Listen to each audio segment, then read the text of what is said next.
మంచిది. మనందరం అలాగే లేచి నిలబడి ఉండగా పరిశుద్ధ గ్రంథంలో నుండి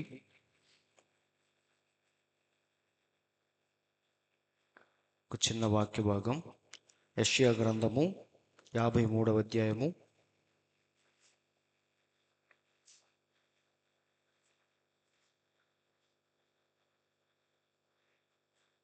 మొదటి నుంచి కొన్ని మాటలు చదువుకుందాం. యెషయా గ్రంథము 53 మొదటి నుంచి. మేము తెలియచేసిన సమాచారము ఎవడు నమ్మెను? యెహోవా బాహువు ఎవనికి బయలుపరచబడెను? లేత మొక్కవలెను, ఎండిన భూమిలో మొలచిన మొక్కవలెను అతడు ఆయన ఎదుట పెరిగెను. అతనికి స్వరూపమైనను సొగసైనను లేదు.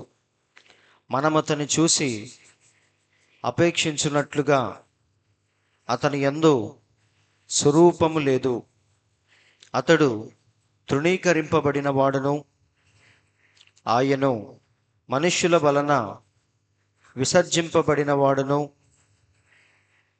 వ్యసనాక్రాంతుడుగాను వ్యాధిని అనుభవించిన వాడుగాను మనుష్యులు చూడనొల్లని వాడుగాను ఉండెను. అతడు తృణీకరింపబడిన వాడు గనుక మనము అతనిని ఎన్నిక చేయకపోతిమి. నిశ్చయముగా అతడు మన రోగములను భరించెను, మన వ్యసనములను వహించెను. అయినను మొత్తబడిన వానిగాను, దేవుని వలన బాధింపబడిన వానిగాను, శ్రమనొందిన వానిగాను మనమతనిని ఎంచితిమి. మన అతిక్రమ క్రియలను బట్టి అతడు గాయపరచబడెను, మన దోషములను బట్టి నలగగొట్టబడెను. మన సమాధానార్థమైన శిక్ష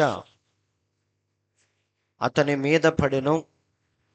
అతడు పొందిన దెబ్బల చేత మనకు స్వస్థత కలుగుచున్నది. మనమందరము గొర్రెల వలె త్రోవ తప్పిపోతిమి. మనలో ప్రతివాడును తనకిష్టమైన త్రోవకు తొలగెను. యెహోవా మనందరి దోషమును అతని మీద మోపెను. అతడు దౌర్జన్యము నొందెను, బాధింపబడినను అతడు నోరు తెరవలేదు. వదకు తేబడు గొర్రె పిల్లయు బొచ్చు కత్తిరించువాని ఎదుట గొర్రెయు మౌనముగా ఉండునట్లు అతడు నోరు తెరవలేదు. చాలని చిన్న ప్రార్థన. పరిశుద్ధుడా, ప్రేమ కలిగిన తండ్రి, జీవము కలిగిన యేసయ్య, మీ పరిశుద్ధమైన ప్రశస్తమైన నామానికి ఈ ఉదయకాల సమయంలో మీకెంతగానో స్తుతులు, స్తోత్రములు చెల్లిస్తున్నాం ప్రభువా. కాలములను, సమయములను అన్నీ కూడా మీ యొక్క స్వాధీనంలో ఉంచుకొని మా జీవితాల్లో మీరు జరిగిస్తున్న గొప్ప కార్యములను బట్టి స్తోత్రములు తండ్రి. ఇప్పటి వరకు మేము పాడిన పాటల ద్వారా మహిమ పొందారు. ఇప్పుడు చదవబడిన వాక్యాన్ని ఉద్దేశించి ఏ హృదయానికి ఏ వాక్యం అవసరమో అది నీవే ప్రభువా మాతో మాట్లాడమని, కొద్ది నిమిషాలు తండ్రి మీ యొక్క స్వరాన్ని మాకు వినిపింప చేయమని ప్రార్థిస్తున్నాం ప్రభువా. ఆ రోజు నీవు చెప్పినట్టుగా నా గొర్రెలు నా స్వరము వినును, అవి నన్ను వెంబడించునని చెప్పావు ప్రభువా. అలాగే మేము కూడా మీ యొక్క గొర్రెలము కాబట్టి మీ స్వరాన్ని వినటానికి, మిమ్మల్ని వెంబడించడానికి స్థలానికి వచ్చి ఉండగా తప్పకుండా మాతో మాట్లాడమని, మా విన్నపాలు ఆలకించి వాక్యము ద్వారా మా జీవితాలను సరిచేయమని ప్రార్థిస్తున్నాం ప్రభువా. రావలసిన వారిని త్వరపెట్టి నడిపించండి. కూడి ఉన్న ప్రతి ఒక్కరిని మీ స్వాధీనంలోకి తీసుకొని మీరే మాతో వ్యక్తిగతంగా మాట్లాడమని ప్రార్థిస్తున్నాం ప్రభువా. అలాగే మా మధ్య ప్రార్థనా సహాయం కోరిన వారి గురించి ప్రార్థిస్తుండగా మా సహోదరి మరియమ్మను, తన కుటుంబీకుల్ని మీరు జ్ఞాపకం చేసుకోండి. మరి కళ్యాణ్ అనే సహోదరుడికి మీరు ఓదార్పును దయచేయండి ప్రభువా. గత వారము నుండి మరి వీళ్ళందరి గురించి ప్రార్థిస్తూ ఉండగా తప్పకుండా వారికి న్యాయము తీర్చమని ప్రార్థిస్తున్నాము తండ్రి. అలాగే మా సహోదరి లలిత సిస్టర్ గురించి మరి హైదరాబాద్ నుంచి ప్రార్థనా సహాయం కోరి ఉండగా ఆమెలో ఉన్న శరీర బలహీనత మీరు తొలగించండి. అలాగే దేవునిలో బలపడాలని మేమందరం ప్రార్థిస్తుండగా ప్రభువా సహాయం చేయండి. అలాగే ఆమెకున్న నలుగురు మరి కూతుళ్ళ గురించి ప్రార్థిస్తున్నాం ప్రభువా, వారిని కూడా మీరు దేవునిలో బలపరచమని ప్రార్థిస్తున్నాము. అలాగే తండ్రి మా సహోదరి అంజలి గురించి ప్రార్థిస్తున్నాము. ఆమె కడుపులో ఉన్న శిశువుకి మరి గుండె జబ్బని డాక్టర్లు చెప్పి ఉండగా తప్పకుండా శిశువుని మీరు జ్ఞాపకం చేసుకోండి. గుండె చెదరని వారిని బాగు చేసే గొప్ప దేవుడవు కాబట్టి ఆ కడుపులో ఉన్న శిశువును కూడా మీరు జ్ఞాపకం చేసుకొని ఆ గుండె జబ్బును తొలగించమని ప్రార్థిస్తున్నాం ప్రభువా. అలాగే మౌనిక సిస్టర్ గురించి, తన భర్త శ్యామ్ బ్రదర్ గురించి మేము ప్రార్థిస్తున్నాము తండ్రి. వారు హైదరాబాద్ నుంచి ప్రార్థనా సహాయం కోరి ఉండగా వారిని కూడా మీరు జ్ఞాపకం చేసుకోండి ప్రభువా. తనకున్న శరీర బలహీనతను తొలగించండి. అలాగే శ్యామ్ బ్రదర్ కూడా తిరిగి మళ్ళీ మీ సన్నిధికి రావాలని తను ఎంతో ఆశపడుతుండగా వారిద్దరిని మీరు జ్ఞాపకం చేసుకోమని ప్రార్థిస్తున్నాం ప్రభువా. అలాగే తండ్రి మరి మా యొక్క సహోదరులు ఇంకా ఎవరైతే ప్రార్థనా సహాయం కోరారో అభినయ్ గురించి ప్రార్థిస్తున్నాం ప్రభువా. తన పరీక్షల నిమిత్తం మీరు సహాయం చేయండి. అలాగే మా సహోదరి కాంతమ్మ సిస్టర్ గురించి, తన కుమార్తె అంజలి గురించి ప్రార్థిస్తున్నాం ప్రభువా. వారు హైదరాబాద్ నుంచి ప్రార్థనా సహాయం కోరి ఉండగా వారిని కూడా మీరు జ్ఞాపకం చేసుకోండి. అలాగే లింగంగుంట నుంచి రూతు గురించి ప్రార్థిస్తున్నాం ప్రభువా. మరి ఆపరేషన్ చేయించుకోవటానికి ఆమె ఎంతో భయపడుతుండగా కాలు ఆపరేషన్ చక్కగా చేయించుకొని మళ్ళీ స్వస్థత పొందటానికి మీరే కృప చూపించమని ప్రార్థిస్తున్నాము. అలాగే మా యొక్క సహోదరులు జోసఫ్ గారి గురించి మరి కొండపల్లి నుంచి వారు ప్రార్థనా సహాయం కోరుతూ ఉండగా వారిని కూడా మీరు జ్ఞాపకం చేసుకోండి తండ్రి. తనకున్న బీపీ, తలనొప్పి, ఇంకా బలహీనత ఏదైతే ఉందో తనంతా మీరు దూరం చేయమని ప్రార్థిస్తున్నాం ప్రభువా. ఇంకా ఎవరినైతే మేము మర్చిపోయామో, ఎవరైతే ప్రార్థనా సహాయం కోరుతున్నారో వారందరినీ మీరు జ్ఞాపకం చేసుకొని వారికి ఉన్న విశ్వాసమును బట్టి ప్రతి ఒక్కరిని మీరు స్వస్థపరచమని కొద్ది నిమిషాలు ప్రభువా మా అందరితో మీరు సంచరించమని మా ప్రభు అయిన యేసుక్రీస్తు అను ఎంతో శ్రేష్టమైన మీ నామములో ప్రార్థించి అడుగుచున్నాము తండ్రి, ఆమేన్. దయచేసి అందరూ కూర్చోండి.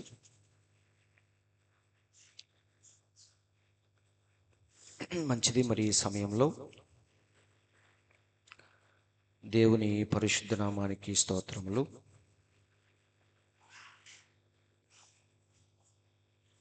వచ్చిన మీ అందరికీ నా వందనాలు.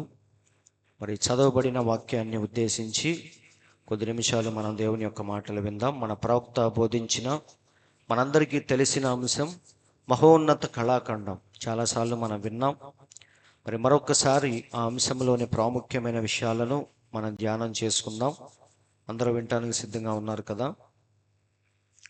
మరి నిజంగా దేవుడు మనల్ని ప్రేమించి కాలము గడిచిపోతూ ఉండగా అంత్యకాలము సమీపించే కొలది దేవుడు తన పిల్లలందరినీ కూడా తన స్వారూప్యములోనికి చెక్కే పనిలో ఉన్నాడు మన దేవుడు.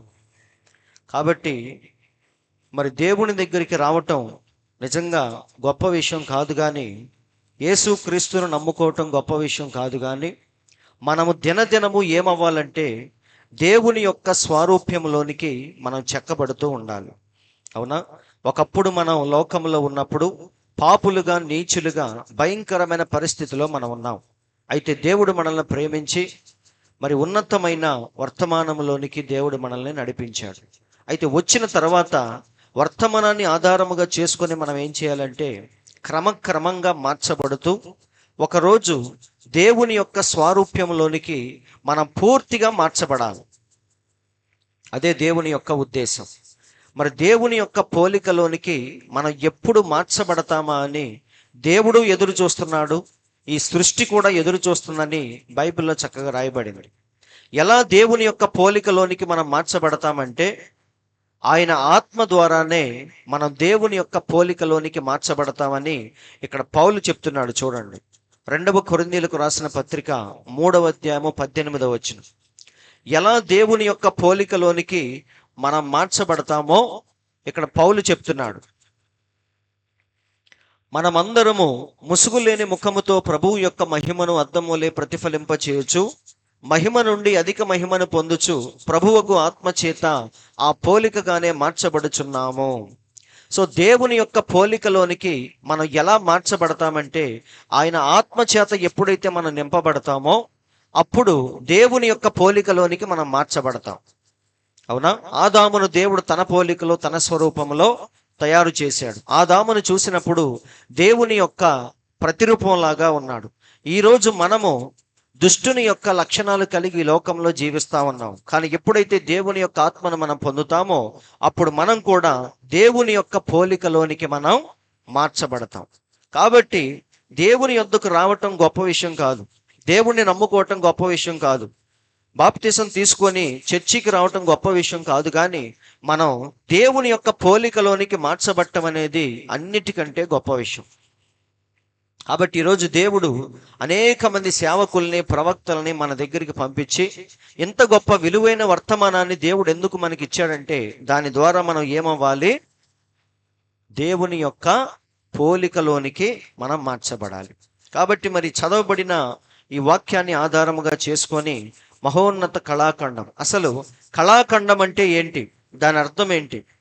కళాఖండం అనగా చాలా జాగ్రత్తగా చూడండి, అది ఒక వస్తువుని మనం చూసినప్పుడు ఉత్తమమైన కళా నైపుణ్యముతో తయారు చేయబడిన వస్తువు. అవునా? కొన్ని విగ్రహాలు లేదా కొన్ని శిల్పాలు మనం చూసినప్పుడు దాన్ని చెక్కిన వాడి కళా నైపుణ్యం అంతా కూడా అందులో మనకు కనిపించింది. అవునా? కాబట్టి కొంత ప్రసిద్ధిగాంచిన కొంతమంది చిత్రకారులు, శిల్పకారులు, వారు చెక్కిన శిల్పంలో మనకేం కనిపించిందంటే వారి యొక్క కళా నైపుణ్యం అంతా కూడా అందులో మనకు కనిపించింది. అవునా? కష్టపడి కొంతమంది, మనందరికీ తెలుసు, ఇక్కడ మనం చూస్తున్నాం ఈ చిత్రం, అందరూ చూశారు కదా. ఇది ఎవరు వేసిన బొమ్మ అంటే హాఫ్ మ్యాన్. యేసుక్రీస్తు ఇంచుమించుగా భూమి మీద ఉన్నప్పుడు ఇలాగే ఉన్నాడేమో అనే ఫీలింగ్ మనకు వచ్చింది. దాన్ని అంత అద్భుతంగా చిత్రీకరించాడు హాఫ్ మ్యాన్ చిత్రం. అందరూ ఆలకిస్తున్నారండి. కాబట్టి ఇది చూసినప్పుడు మనకి ఏమర్థమైందంటే ఆ పెయింటర్ యొక్క, చిత్రకారుని యొక్క కళా నైపుణ్యం అంతా ఇందులో మనకు కనపడింది. అవునా? ఆ పోలికలు కానీ, ఆ కళ్ళు కానీ, దీనత్వం కలిగిన ఆ కళ్ళు, ఇవన్నీ చూసినప్పుడు మనకి ఏమర్థమైందంటే యేసయ్య భూమి మీద ఉన్నప్పుడు బహుశా ఇలాగే ఉన్నాడేమో అనే ఫీలింగ్ మనకు వచ్చింది.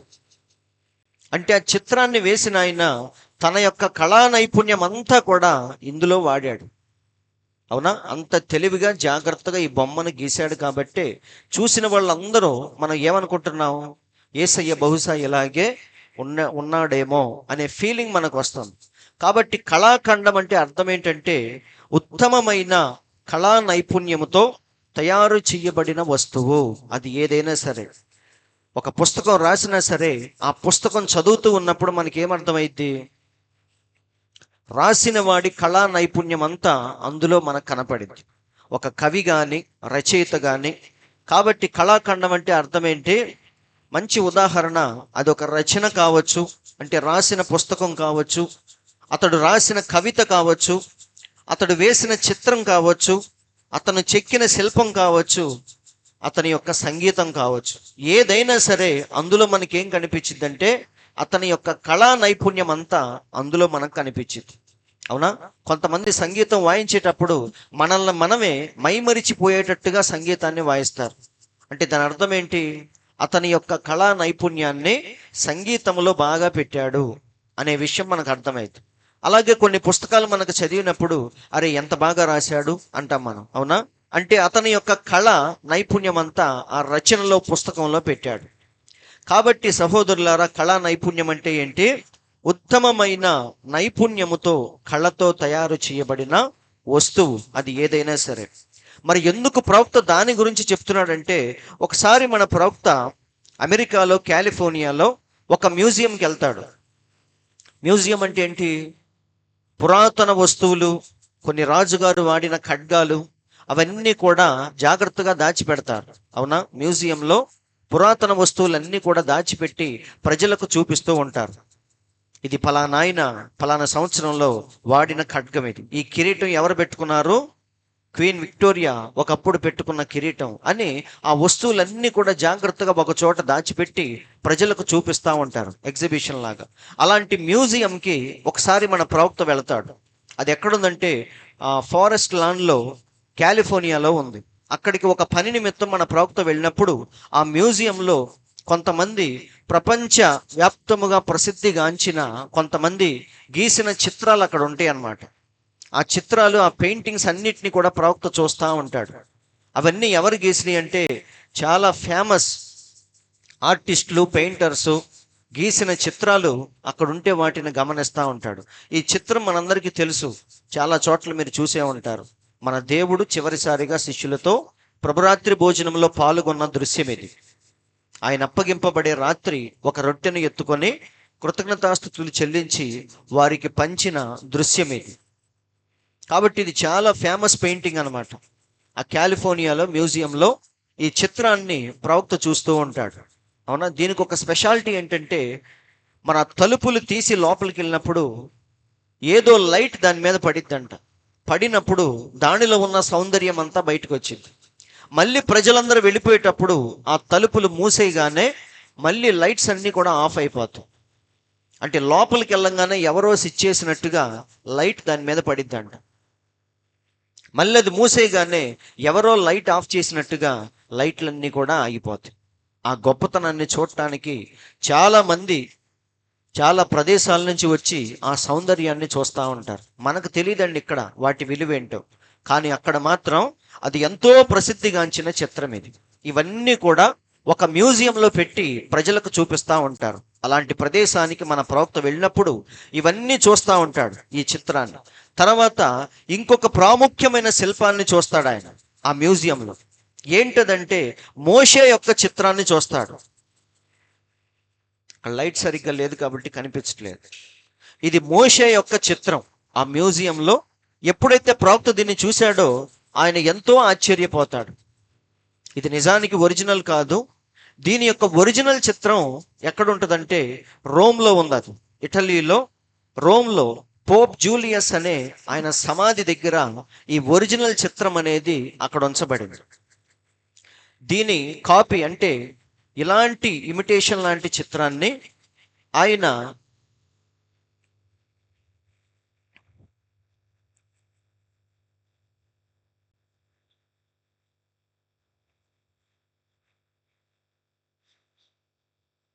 అందరు ఇక్కడే ఉన్నారు కదా.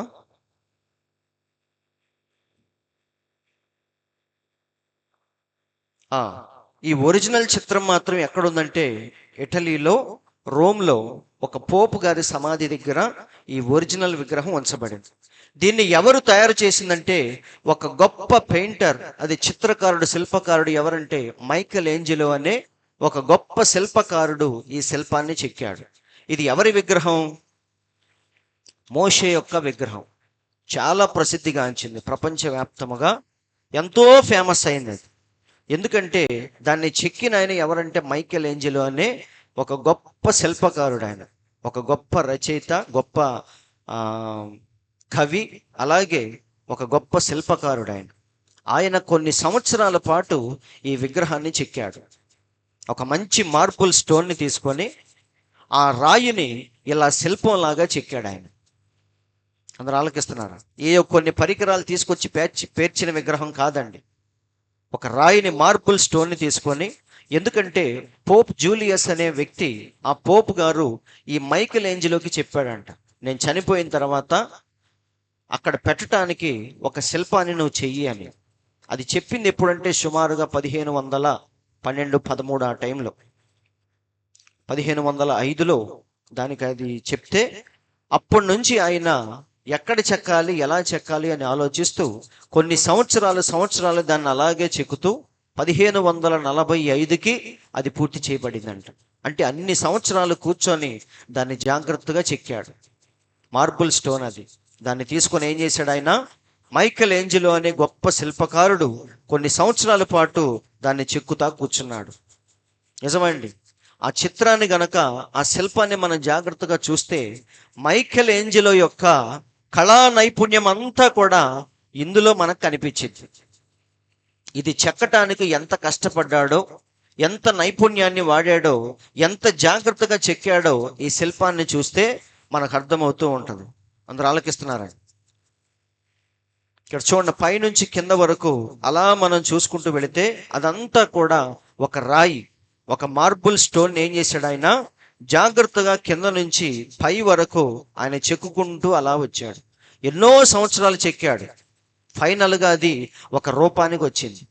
మైకేల్ ఏంజెలో మనసులో ఎలాగైతే దాన్ని ఊహించుకున్నాడో సేమ్ అలాగే ఎగ్జాక్ట్గా దాన్ని చెక్కాడు.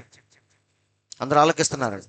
అది బయటికి రావాలంటే ముందు ఆయన మనసులో ఉండాలి. అది మోషే బహుశా ఇలాగే ఉండుంటాడు. ఇప్పుడు నేను ఆ ఫోటో గురించి చెప్పాను, హాఫ్ మ్యాన్ యొక్క చిత్రం గురించి. ఆయనకి దేవుడు ఆ ప్రత్యక్షతనిచ్చాడు, ఇంచుమించుగా దేవుడు అలాగే ఉండుంటాడు అని. దాన్ని బట్టి ఏం చేశాడంటే ఆ చిత్రాన్ని గీశాడు ఆయన. అలాగే మైకేల్ ఏంజెలో యొక్క మనసులో మోషే ఇలాగే ఉండుంటాడు అని దేవుడు ఆయనకి ఆ ప్రత్యక్షతను, ఇన్స్పిరేషన్ ఇచ్చాడంట. అందుకే ఎగ్జాక్ట్గా ఏం చేశాడంటే పొల్లు పోకుండా దాన్ని అలాగే చిత్రీకరించాడు.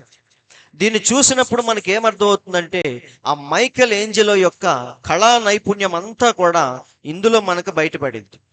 అవునా? అందరూ ఆలకిస్తున్నారండి. ఎన్నో సంవత్సరాలు ఆయన చాలా కష్టపడి చెక్కిన విగ్రహం అది. అందుకే అది అంత ఫేమస్ అయింది. అయితే మొత్తం పూర్తి అయిపోయిన తర్వాత ఆ విగ్రహం ముందు నుంచొని ఆయన ఎంతో మురిసిపోయాడంట. ఎందుకని? ఆయన అనుకున్నట్టుగా ఎగ్జాక్ట్గా వచ్చింది కాబట్టి దాన్ని చూసి ఆయన మురిసిపోతా ఉన్నాడు. అరే, నేనేనా ఇంత అందంగా చెక్కింది? నిజంగా మోషే భూమి మీద ఉన్నప్పుడు ఇలాగే ఉండుంటాడు అని తనలో తాను మురిసిపోతూ ఉన్నాడు. ఎవరు? మైకేల్ ఏంజెలో అనే ఈ శిల్పకారుడు. అయితే అలా అనుకుంటా ఉన్నప్పుడు ఆయన చేతిలో ఏముందంటే సుత్తి ఉంది. ఆ సుత్తితో నుంచొని ఏమనుకుంటున్నాడంటే, అబ్బా, ఇంత అందమైన విగ్రహం మాట్లాడితే ఎంత బాగుండు అనుకున్నాడంట. ఏమనుకున్నాడు ఆయన? దాన్ని చూడగానే ఇంత అందంగా వచ్చింది, కానీ ఎంత చేసినా ఇది రాయి కదా, ఇది మాట్లాడదు కదా, ఎవరికి స్పందించదు కదా. కానీ ఇదే విగ్రహం గనక మాట్లాడితే ఎంత బాగుండో అని చెప్పేసి ఎమోషన్కి గురై ఏం చేశాడంటే, ఒక్కసారి మాట్లాడు అని ఆ సుత్తితో ఈ కాలు మీద కొట్టాడంట. ఈ కుడి కాలు మీద ఏం చేశాడు ఆయన? ఒక్కసారి నోరు తెరిచి మాట్లాడు అని గట్టిగా సుత్తి తీసుకొని అక్కడ ఒక దెబ్బ కొట్టాడు. అందరూ ఆలకిస్తున్నారండి. ఆ దెబ్బ కొట్టడం వల్ల ఏమైందంటే అది నిజముగానే కళాఖండముగా మార్చబడింది. దాని గురించి అందరూ చెప్పుకోవటం స్టార్ట్ చేశారు. దేనివల్ల? ఇక్కడ మీరు చూస్తే మీకు అర్థమైంది. ఈ కుడి కాలు దగ్గర, మోకాలు దగ్గర, దాన్ని అలా దగ్గరికి తీసి చూస్తే ఇక్కడ ఈ భాగంలో ఒక చిన్న సొట్టలాగా కనపడింది. తర్వాత మీరు చూడండి, మీకు అర్థమైంది. ఇది మోకాలు. ఇక్కడ పైన ఏం చేశాడంటే సుత్తి తీసుకొని తెలియకుండానే, అంత అందమైన చిత్రాన్ని ఎవరో కొట్టరు కదా, కానీ ఆయన భావోద్వేగానికి గురయ్యాడు. దాన్ని చూడగానే ఏదో ఎమోషనల్గా ఫీల్ అయ్యి వెంటనే సుత్తి తీసుకొని ఒక్కసారి మాట్లాడు అని ఇక్కడ పట్టుకొని కొట్టాడు. కొట్టంగానే ఏమైందంటే ఒక చిన్న సొట్ట పడింది అక్కడ. కానీ అది పడటం వల్ల ఏమైందంటే ప్రజలందరూ దాని గురించి చెప్పుకోవటం స్టార్ట్ చేశారు. అవునా? ఎందుకు కొట్టాడు, ఏంటి, ఈ విషయాలన్నీ ప్రజలు చెప్పుకుంటూ దాన్ని చూడటానికి అనేక మంది వస్తా ఉన్నారు. సో అక్కడ తగిలిన దెబ్బ వల్ల ఏమైందంటే అది నిజముగానే ప్రపంచవ్యాప్తముగా ఎంతో ప్రసిద్ధి చెందింది. అందరూ ఆలకిస్తున్నారండి. కాబట్టి విగ్రహాన్ని ప్రవక్త ఆ మ్యూజియంలో చూస్తా ఒక్కసారిగా ప్రవక్త కూడా ఆశ్చర్యానికి గురయ్యాడు. అరే, నిజముగానే అక్కడ తగిలిన దెబ్బ వల్ల ఇది ఎంత ఫేమస్ అయ్యింది అని ఆలోచిస్తా ఉన్నాడు. కాబట్టి నేను చెప్పేది ఏంటంటే ఈ శిల్పాన్ని చూసిన ప్రతి ఒక్కడికి ఎవరు గుర్తొస్తారు? మైకేల్ ఏంజెలో యొక్క కళా నైపుణ్యం అంతా కూడా, టాలెంట్ అంతా ఇందులో మనకు కనిపించింది. ఎందుకంటే ఇది ఎత్తైన ఒక బండ, ఒక మార్బుల్ స్టోన్. దాన్ని ఎంతో జాగ్రత్తగా, ఎక్కడ కూడా డిఫెక్ట్ అనేది రాకుండా చాలా జాగ్రత్తగా చెక్కాడు. కాబట్టి ఇతని యొక్క టాలెంట్ అంతా ఇందులో మనకు కనిపించింది. సో భూమి మీద పుట్టిన ఒక మనిషే అంత జాగ్రత్తగా, అంత కళా నైపుణ్యంతో ఒక విగ్రహాన్ని, శిల్పాన్ని చెక్కినప్పుడు మనుషులందరినీ సృష్టించిన మన దేవుడు మరి ఆయనంత గొప్ప శిల్పకారుడు. అవునా? పాపము ద్వారా పుట్టిన ఒక మనిషే తన కళా నైపుణ్యం అంతా వాడి ఒక చిత్రాన్ని అందముగా గీసినప్పుడు మరి మనుషులందరినీ సృష్టించిన మన దేవుడు ఇంకెంత గొప్ప శిల్పకారుడు. అవునా? ఆయన శిల్పకారుడా కాదా? పాట కూడా పాడతాం మనం, శిల్పకారుడా నా యేసయ్యా అని చెప్పేసి పాడుతూ ఉంటాం. బైబిల్లో కూడా చక్కగా రాయబడింది. పౌలు హెబ్రీలకు రాసిన పత్రికలో ఒక చిన్న మాట చెప్పాడు చూడండి. హెబ్రీలకు రాసిన పత్రిక 11:10. ఏలయనగా దేవుడు దేనికి శిల్పియు నిర్మాణకుడై ఉన్నాడో. సో మన దేవుడు శిల్ప కాదా? శిల్పకారుడేనా?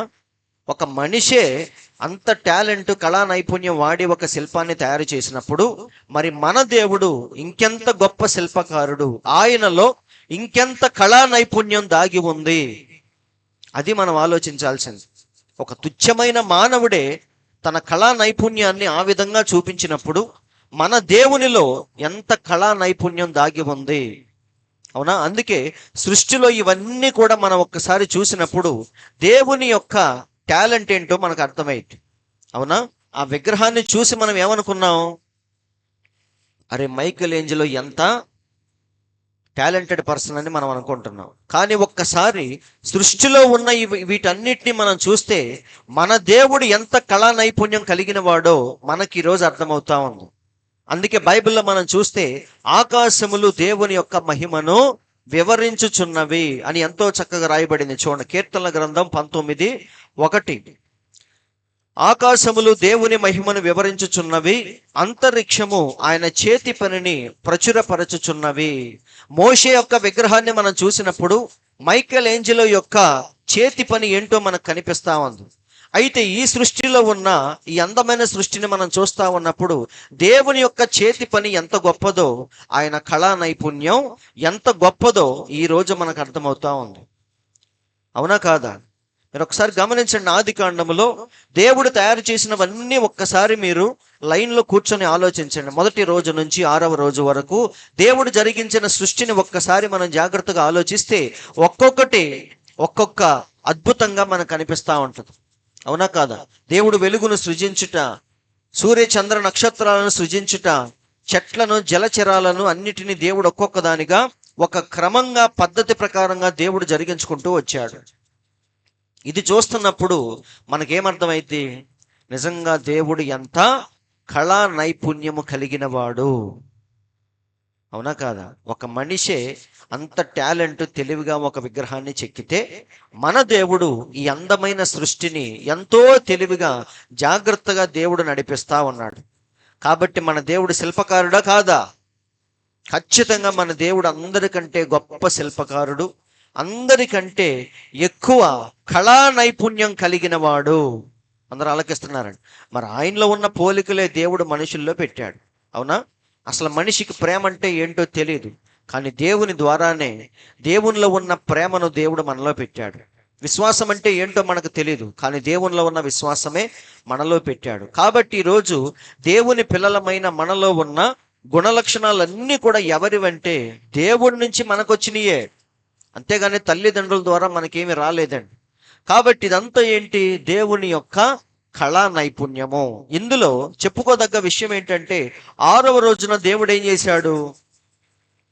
అన్నిటినీ ఇలా కలుగజేసి 6వ రోజున తనకి బాగా ఇష్టమైన మానవుణ్ణి దేవుడు తయారు చేశాడు. అవునా?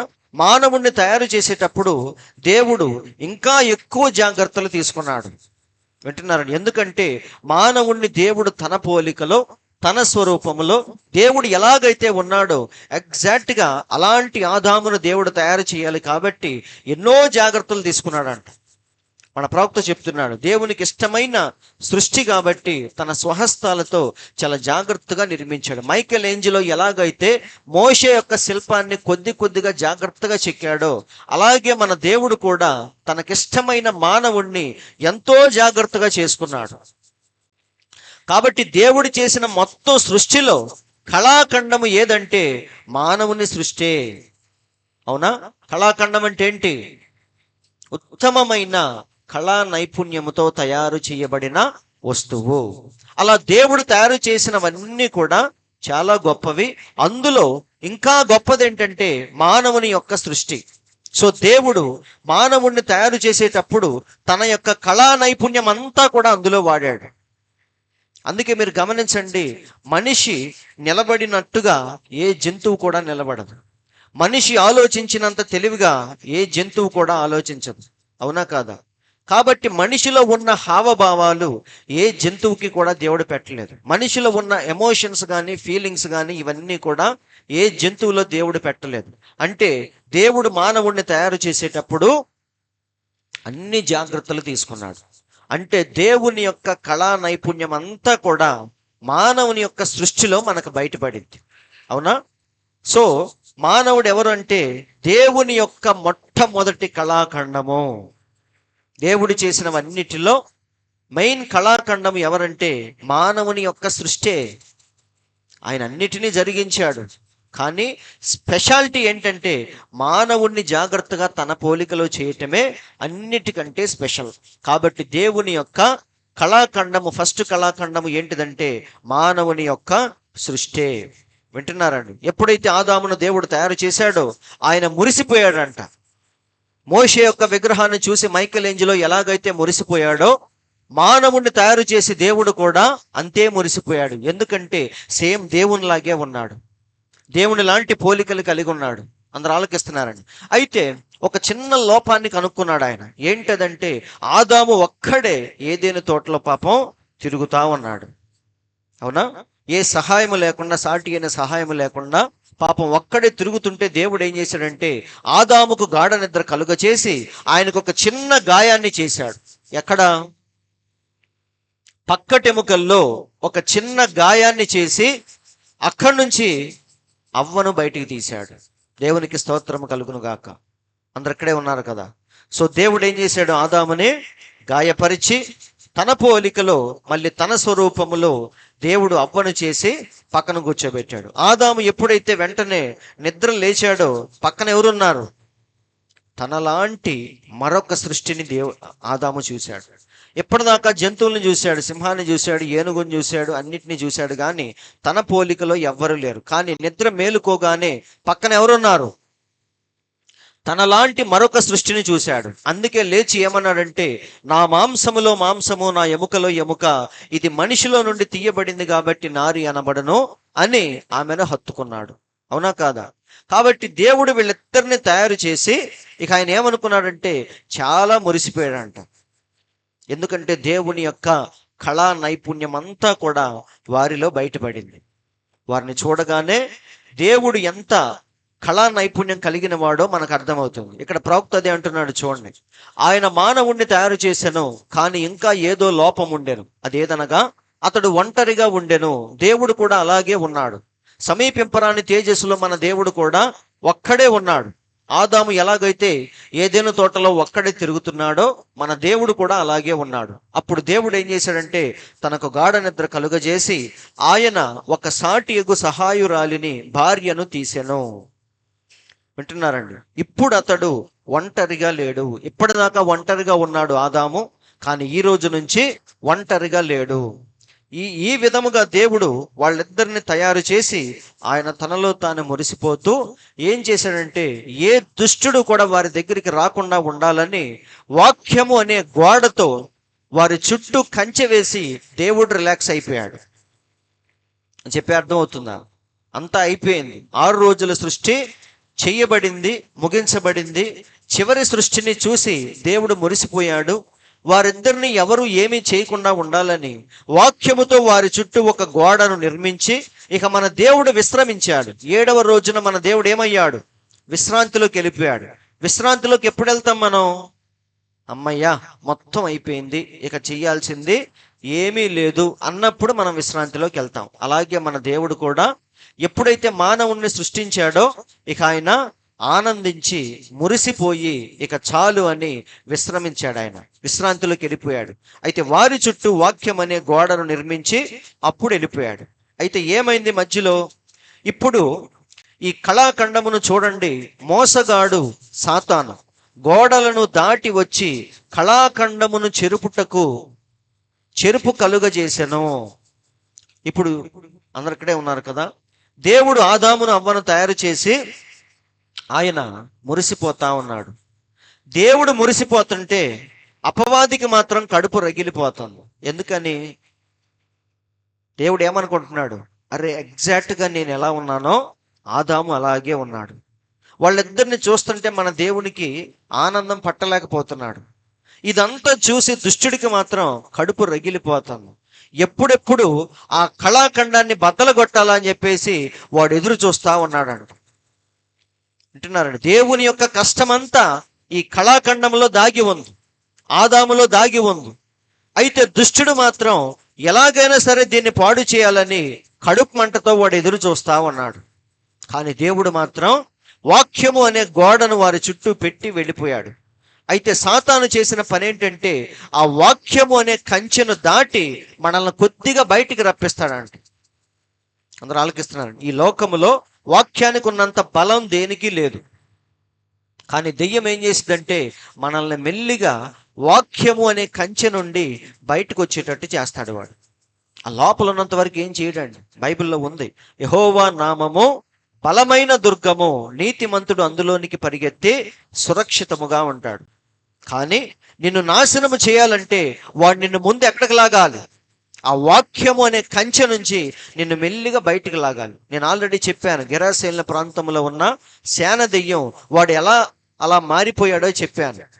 వాడు ముందు దేవుని సహవాసము నుండి, వాక్యము నుండి దూరం అయిపోయాడు.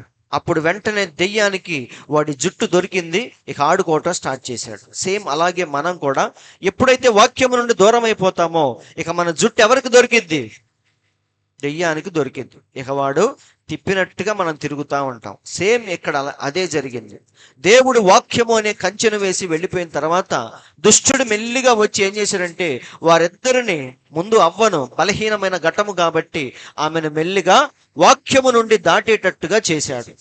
అలా ఎప్పుడైతే వారు వాక్యము నుండి దాటారో మొత్తం ఏమైపోయింది? సర్వనాశనం అయిపోయింది. వారిద్దరిని కాదండి వాడు పాడు చేసింది, మొత్తం సృష్టిని. దేవుడు 6 రోజులు తయారు చేసిన ఈ గొప్ప కళా నైపుణ్యము కలిగిన ఈ సృష్టినే నాశనం చేశాడు. లోకములో అన్ని క్రమం తప్పినాయండి. నిజంగా అడవిలోనికి మనం వెళితే సింహం వెళ్ళి చిన్న జంతువుని తినటం స్టార్ట్ చేసింది. నీళ్ళల్లో పెద్ద జంతువు, పెద్ద చేప చిన్న చేపను తిని బతకటం స్టార్ట్ చేసింది. ఇలా ఎక్కడ పడితే అక్కడ హింసాకాండ అనేది స్టార్ట్ అయింది. ఎప్పుడైతే ఈ పాపం జరిగిందో మొత్తం సృష్టి నాశనం అయిపోయింది. అంటే దేవుడు కష్టపడి తయారు చేసుకున్న ఈ కళాఖండం ఏమైపోయింది? మొత్తానికి నాశనం అయిపోయింది. అందరూ ఆలకిస్తున్నారు. చిన్నపిల్లలు ఇసుకలో నీళ్లు పోసి చాలా చక్కగా అందమైన కట్టడాలు కట్టుకుంటా ఉంటారు పిల్లలు, అవునా? కొంతమంది చాలా అందంగా ఉంటాయి చూడటానికి. అప్పుడు పక్కనోడికి ఏమనిపించిద్ది? గాలి వచ్చి ఇది పోతే బాగుండు, లేదా రాయి వచ్చి దాని మీద పడితే బాగుండు అని ఆలోచిస్తూ ఉంటాడు. ఏదో ఒకటి జరిగి నిజంగానే అది కూలిపోయింది అనుకో, అప్పుడు వాడికి ఎలా ఉంటుంది? హాయిగా ఉంటుంది. ఎందుకంటే వాడికి అలాంటి అందమైన కట్టడం లేదు. కానీ పక్కనోడు ఏం చేశాడు? కష్టపడి గంటల సేపు కూర్చొని ఒక అందమైన కట్టడాన్ని ఇసుకలో కట్టుకున్నాడు. అందరూ ఆలోచిస్తున్నారు. కానీ అది ఎప్పుడైతే నాశనం అయిపోయిందో వీడు ఆనందిస్తూ ఉంటాడు. కానీ కష్టపడి కట్టినోడు మాత్రం కూర్చొని ఏం చేస్తాడు? బాధపడతా ఉంటాడు. అందరూ వింటున్నారండి. కాబట్టి దేవుడు కష్టపడి తయారు చేసిన ఈ కళాఖండాన్ని దుష్టుడు ఎప్పుడైతే వచ్చి నాశనం చేశాడో మన దేవుడు ఇక బాధపడ్డాడండి. ఎవ్వరూ బాధపడనంతగా మన దేవుడు కూర్చొని బాధపడ్డాడు. కానీ బాధపడి దాన్ని అలాగే వదిలేయలేదు. చల్లేవాడి పాప నాడే పోతాడు, వదిలేద్దాం అనుకోలేదు. మన గొప్ప దేవుడు ఏం చేశాడంటే మళ్ళీ తిరిగి 2వ కళాఖండాన్ని నిర్మించడం ఆయన స్టార్ట్ చేశాడు. దేవునికి స్తోత్రము కలుగును గాక. మన దేవుడు ఏం చేశాడు? దాన్ని అలాగే విడిచిపెట్టలేదు. ఆదాము అవ్వలు పాపంలో పడిపోయినప్పుడు, ఇక దేవుడి నుంచి వారు దూరం అయిపోయినప్పుడు ఆయన ఏం చేశాడు? వెంటనే వారిని మళ్ళీ ఎలా తిరిగి ఏదెనులోకి తీసుకురావాలి, మళ్ళీ ఎలా ఆ కళాఖండాన్ని జాగ్రత్తగా నిర్మించాలి అని మన దేవుడు కూర్చొని ఆలోచించి వెంటనే మళ్ళీ స్టార్ట్ చేశాడు. ఏంటి? తన యొక్క చిత్రాన్ని, శిల్పాన్ని నిర్మించడం మళ్ళీ స్టార్ట్ చేశాడు ఆయన. ఈసారి దేంతో కడుతున్నాడంటే రాళ్లతో, రప్పలతో కాదండి. మైకెలేంజెలో దేంతో కట్టాడు? ఒక మార్బుల్ స్టోన్ని తీసుకొని చక్కగా చిత్రీకరించాడు, అవునా? కానీ మన దేవుడు మాత్రం ఈ యొక్క 2వ కళాఖండాన్ని ఎలా నిర్మిస్తున్నాడంటే సజీవమైన రాళ్లతో దేవుడు నిర్మిస్తా ఉన్నాడు. సజీవమైన రాళ్ళు ఎవరు చెప్పండి? దేవుని పిల్లలే. ఈ భూమి మీదకి దేవుని పిల్లలుగా వచ్చిన మనమే దేవునికి సజీవమైన రాళ్ళని బైబిల్లో ఉందా లేదా? చాలా క్లియర్గా ఉంది. కాబట్టి దేవుడు చేసిన అందమైన మొదటి కళాఖండాన్ని దుష్టుడు ఎప్పుడైతే నాశనం చేశాడో మన దేవుడు వెంటనే రెండవ కళాఖండాన్ని నిర్మించడం మొదలుపెట్టాడు. ఈసారి ఎలా నిర్మిస్తున్నాడంటే సజీవమైన రాళ్లతో, దేవుని పిల్లలతో, ప్రవక్తలతో ఆయన మళ్ళీ నిర్మించడం స్టార్ట్ చేశాడు. అందరూ ఆలకిస్తున్నారండి. అయితే దానికి మన దేవుడు ముందుగా ఏం చేశాడంటే ఒక గొప్ప ఫౌండేషన్ అనేది వేసుకున్నాడు. ఒక శిల్పాన్ని చెక్కేటప్పుడు కింద ఏముండాలి? ఒక ఫౌండేషన్, ఒక రాయి అనేది ఉండాలి. ఆ పలక మీద, ఆ రాయి మీద విగ్రహాన్ని మనం చెక్కుతాం. అందుకే దాన్ని తీసుకెళ్ళి ఎక్కడ పెడతాం? ఊళ్ళో ఎత్తైన ప్రదేశంలో దాన్ని పెట్టాలంటే కింద ఏముండాలి? ఒక మంచి పలక, ఒక రాయి అనేది ఉండాలి. అలాగే దేవుడు రెండవసారి నిర్మించే ఈ శిల్పానికి కూడా కింద ఒక గొప్ప పునాదిని దేవుడు వేశాడంట. ఒకసారి చూద్దాం ప్రవక్త ఏమన్నాడు. తన కుటుంబమగు ఈ కళాఖండము పతనమగుట ఈ గొప్ప శిల్పి చూసెను, దానిని అలాగు నాశనములో విడిచిపెట్టుట ఆయనకి ఇష్టం లేదు. వెంటనే ఆయన దాన్ని కట్టుటకు పని చేయసాగెను. మళ్ళీ నిర్మించడం స్టార్ట్ చేశాడు మన దేవుడు. ఎప్పుడు అది ఆ విధంగా నశించిపోయి ఉండుట ఆయనకి ఇష్టము లేదు. ఆయన దేవుడు గనుక ఓడిపోడు. వాడు కష్టపడి నాశనము చేస్తే దాన్ని అలాగే విడిచిపెట్టకుండా మన దేవుడు ఏం చేశాడంటే తిరిగి మళ్ళీ నిర్మించటం స్టార్ట్ చేశాడు. కనుక ఆయన వెంటనే పనికి ఉపక్రమించెను, మరియు తన స్వరూపములో మానవుని మరల నిర్మించసాగెను. ఆదామును దయ్యం ఏం చేసింది? పతనం చేసింది, నాశనం చేసింది. అందుకే దేవుడు ఏం చేశాడంటే రెండవసారి మళ్ళీ తన యొక్క కళా నైపుణ్యం అంతా వాడి మరొక శిల్పాన్ని దేవుడు చెక్కుతూ ఉన్నాడు.